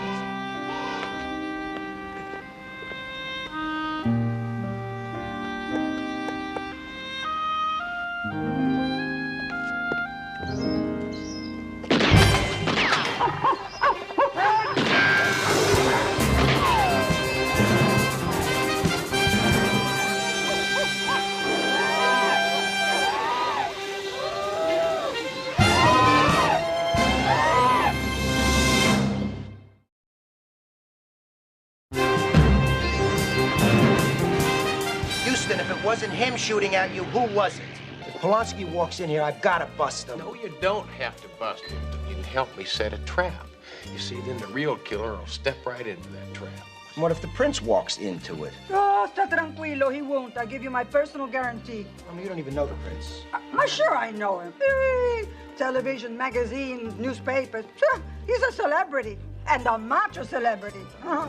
Vince, listen, whoever walks into the trap, he's all yours. Is that fair enough? I don't know. Well, of course you don't know. See, that's the whole point. That's why we have to exhaust every possibility we've got. Yeah, well, there is some new evidence I got to ask him about. Go ahead and ask.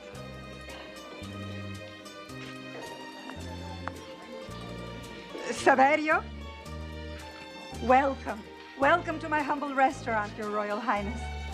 Thank you, Mrs. Novelli. Oh, call me Rosa, like in Rosa the Widow for 15 years. That kind of Rosa, huh? Yeah.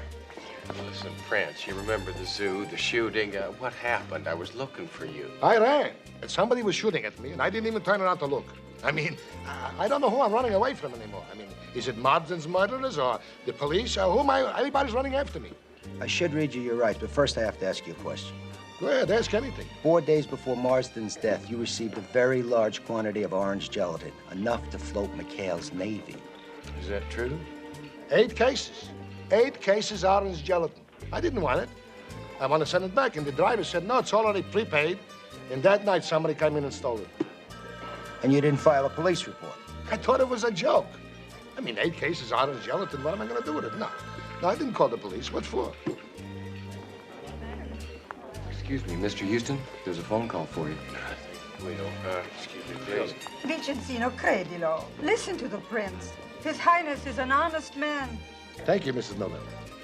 Actually, it's been 15.5 years, eh? Rosa.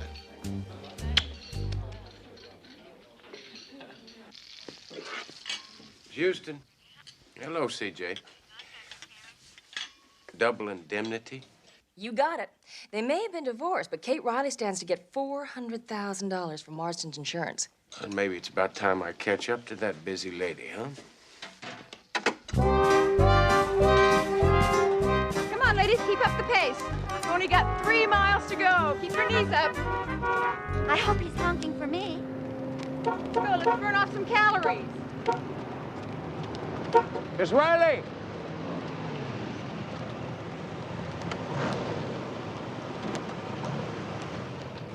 Yeah, we almost met the other day at Goodfellow's place. Oh, yeah. Roy Rogers. But no, it's Matt Houston. And I'll tell you, I'm still investigating the death of your ex-husband. You were at Chez Pierre the night that your ex-husband was found dead. Now, how come you showed up there? When I got home, there was a message on my answering service. It was from Roger. He said if I met him at Chez Pierre that night, he would give me all my back alimony. Well, did you believe him? But I figured what I have to lose. Did you kill him, Kate? Roger Marsden committed suicide. That no-good scum made so many enemies. Somebody had to kill him. Did I kill him? No. But there were times I sure would have liked to.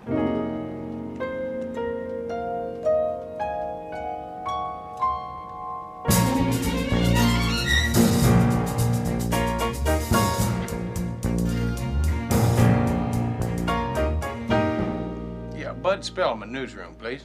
Thank you. Yeah, Vince, how's the Prince doing? It's driving me nuts. I signed my best man to tail and play bodyguard. Polanski tries to lose him. Well, Vince, now the time for action is now. Now, you agreed to help me set this trap. Now, I'm gonna be the bait, all right? Would it matter if I said no? Well, yeah. But you're not gonna say no, are you, Vince? Yeah, Bud. Yeah, this is Matt Houston. Listen, partner, I need a favor from you. Yeah, I need you to announce on your afternoon news broadcast that I'm going to name Roger Marsden's killer on J. Hamilton Goodfellow's television program today. You do that? Appreciate it, Pard. I owe you one. Thank you. Hey, Houston, anybody ever accuse you of not playing with a full deck? Mm-hmm. Oh, it's revolting. It's awful. Positively terrible. Worst television script I've ever read. Who wrote it? I did. Not that I can't write. I'm brilliant. But rusty. My partner used to handle this sort of thing. Maybe you'd be more comfortable in more familiar surroundings, like at home. Sorry, Butch. I'm camping out in your office until this sordid situation ends. What now, Mr. Pinchpenny? More unpaid bills from more caterers? How dare you charge all this to Mr. Houston? Very well. Henceforth, I shall charge them to you.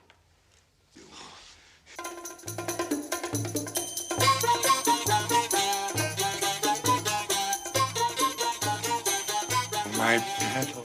Oh, yes, a big tip for you. Here you go, Pinchpenny. I don't believe it. Now, hush. This is my favorite tune.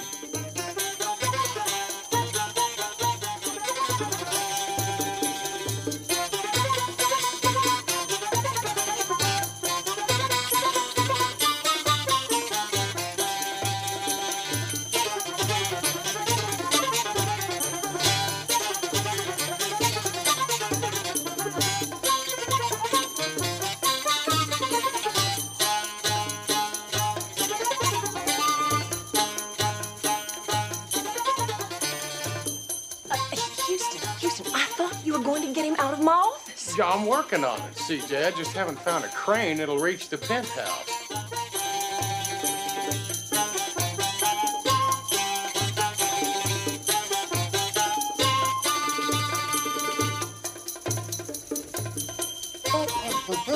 Come along, Sundance. Grab a belly dancer and join me. Listen, no, I really don't have time for that, but I tell you what, I would like to talk to you about your television show. Don't tell me you write scripts, too. If so, I'm in dire need of your services. Well, not really, but I tell you, I do have an idea. Now, it's a slightly different format, but I think you'll enjoy it. If I'm right, it's going to catch us a killer.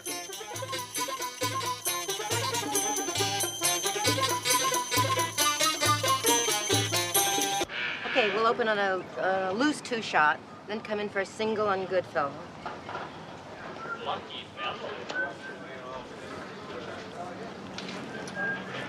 Matlock, you sure you know who the killer is? Well, let's just say I'm hoping that he or she is going to tip his or her hand. You know, Matlock, sometimes you talk funnier than I do.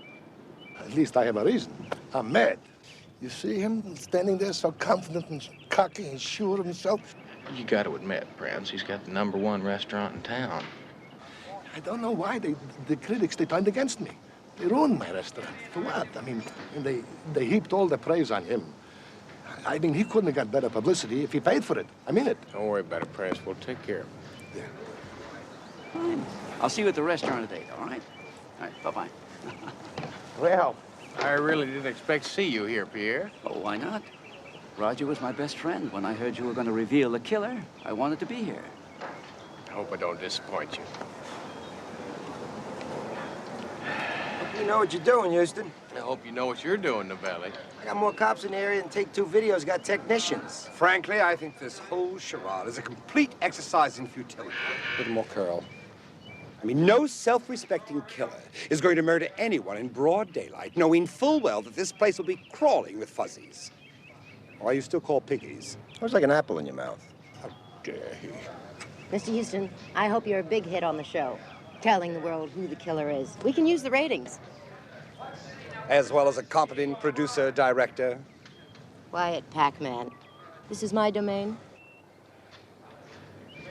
I've just had the most awful thought. I do hope that the killer is a good shot. Otherwise, he might miss Houston and hit me. Now, would you get your exalted buns over here before this producer-director makes you a falling star? Sit on it, Kate! Oh, woman is so exasperating. Hold it, Houston. We gotta get a mic on you. Harry!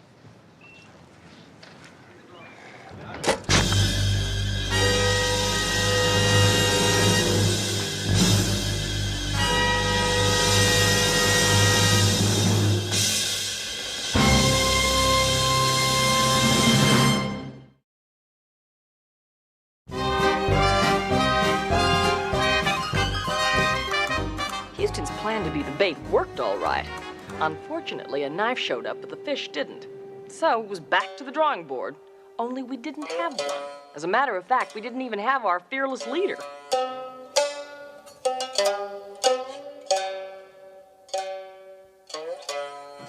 Oh, these are terrible. Positively revolting. Thank you, my sweetness. Tell that alleged photographer that this food layout is supposed to make my readers salivate, not regurgitate. Burn them, my darling. If somebody doesn't do something about him, he is going to fly the London Symphony in here for high tea. Murray, I've done all I can do. Asking him to leave is like telling Sylvester Stallone not to make Rocky IV. Houston, where have you been? We have been looking everywhere for you. Well, I've been down to City Hall following up a hunch. Yeah, oh, listen, I think I know who the killer is. You know who killed Marsden? Well, I think so, but now all I have to do is prove it. But anyway, CJ, I'll explain all that at the first annual Matt Houston Crime Busters picnic.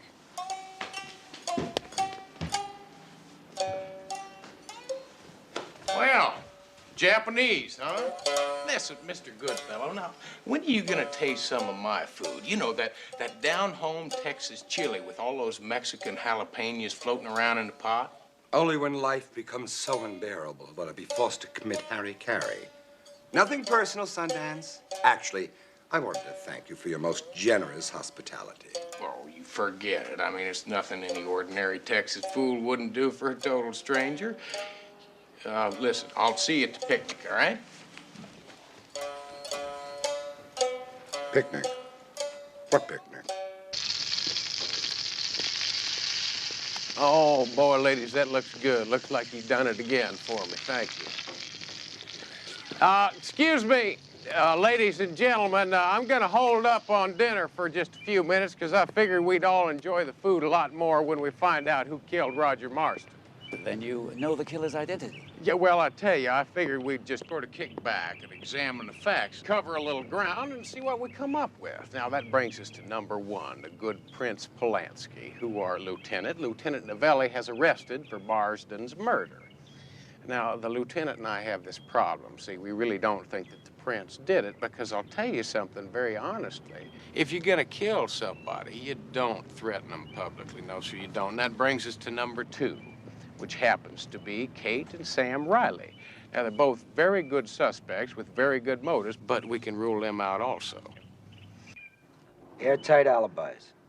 Yeah, that's right, airtight alibi. You see, you were both present the night that Roger Marston's body was unveiled in the restaurant.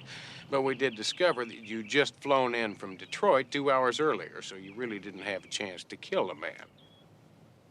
And that brings us to number three. And that's the lovely Terry Ant. And you love your employer very much, don't you? We're engaged. That's right. And it gives you a very good motive for murder, doesn't it? Would you like to explain a little bit about that? I hated Roger Marston because of what he did to Goody. It was Goody's idea to set up the partnership. And then Roger took over completely. He made Goody do everything that he said. Oh, I hated Roger Marston. But I didn't kill him. Honest. Then it was Marsden that wanted me out of the business, not you. No, I never did. I adored your food. That's right. So Terry didn't kill Marston. Besides, he's really not strong enough to kill a man and lug that big body around. No, that really wouldn't work out. So that brings us over here to good old Pierre, Lucky Pierre, I like to call him. Now, what would you think his reason for killing Marston would be? Me? Oh, that's ridiculous. I love Roger. Everything I am, I owe to Roger. My restaurant, everything. That's right, everything and a whole lot more, including a lot of things that a lot of people didn't know anything about, like Mr. Goodfellow. You see, Marston was running a shakedown racket. That's preposterous. Is it really? You see, it takes me back to the day of the television taping. It was something that the Prince said. Yeah, he said Pierre couldn't have gotten better reviews if he paid for them. 6 restaurant owners confirmed it. Marsden traded good reviews for cash. Marsden got 30% of your restaurant in exchange for destroying the Prince and making your restaurant the #1 restaurant in all of Southern California. CJ, the envelope, please. Thank you. See, right here in this envelope is an official document all the way from City Hall, and it's proof that you and Roger Marston were partners. So, I made Roger a partner. That's not against the law. No, not really, but I tell you what, you got awful tired of giving 30 cents of every dollar you made to Marston. And that's when you killed him. Houston, that's ridiculous. And, I'll prove it. I'll prove it to you! I'll be right back.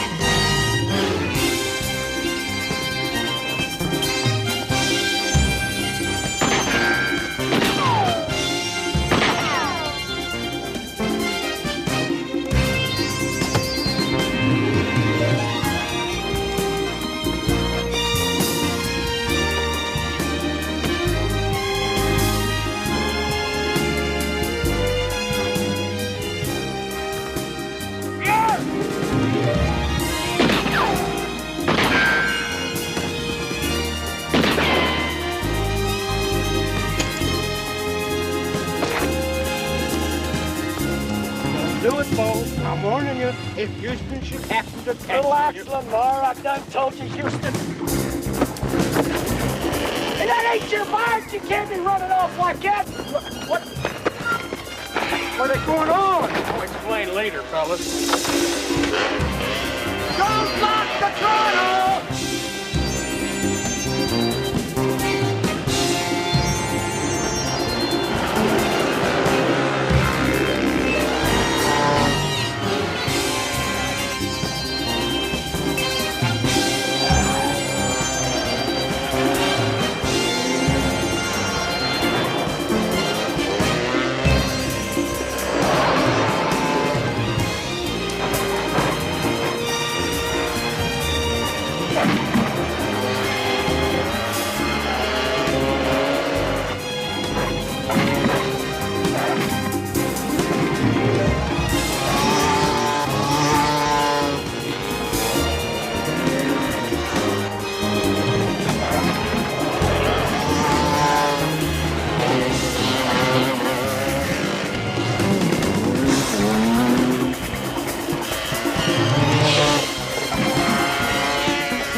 CJ, get this man a check.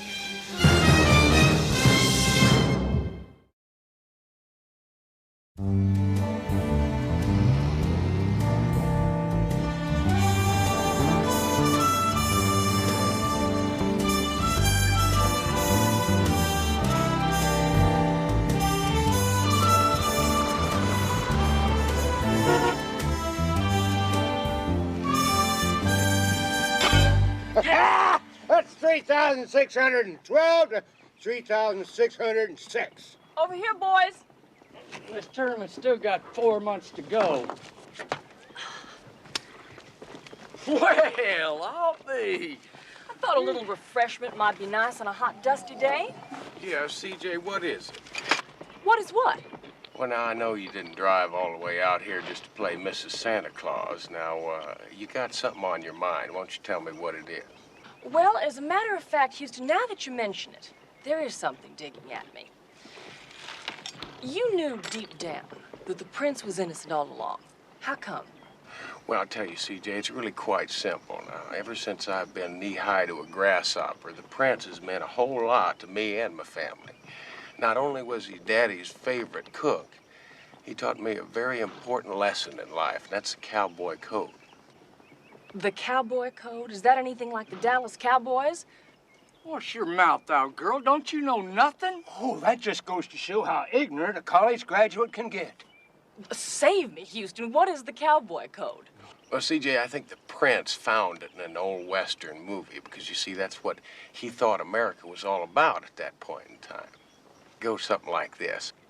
Never shoot first, never hit a smaller man, and never take an unfair advantage. And never go back on your word. Be kind to kids, elders, and animals. And don't harbor no religious nor racial intolerance. That's right. And most important of all, a cowboy is a patriot. That's kind of nice. I like it. So that's how you knew the prince wasn't guilty. Well, that and the fact that he never could make gelatin.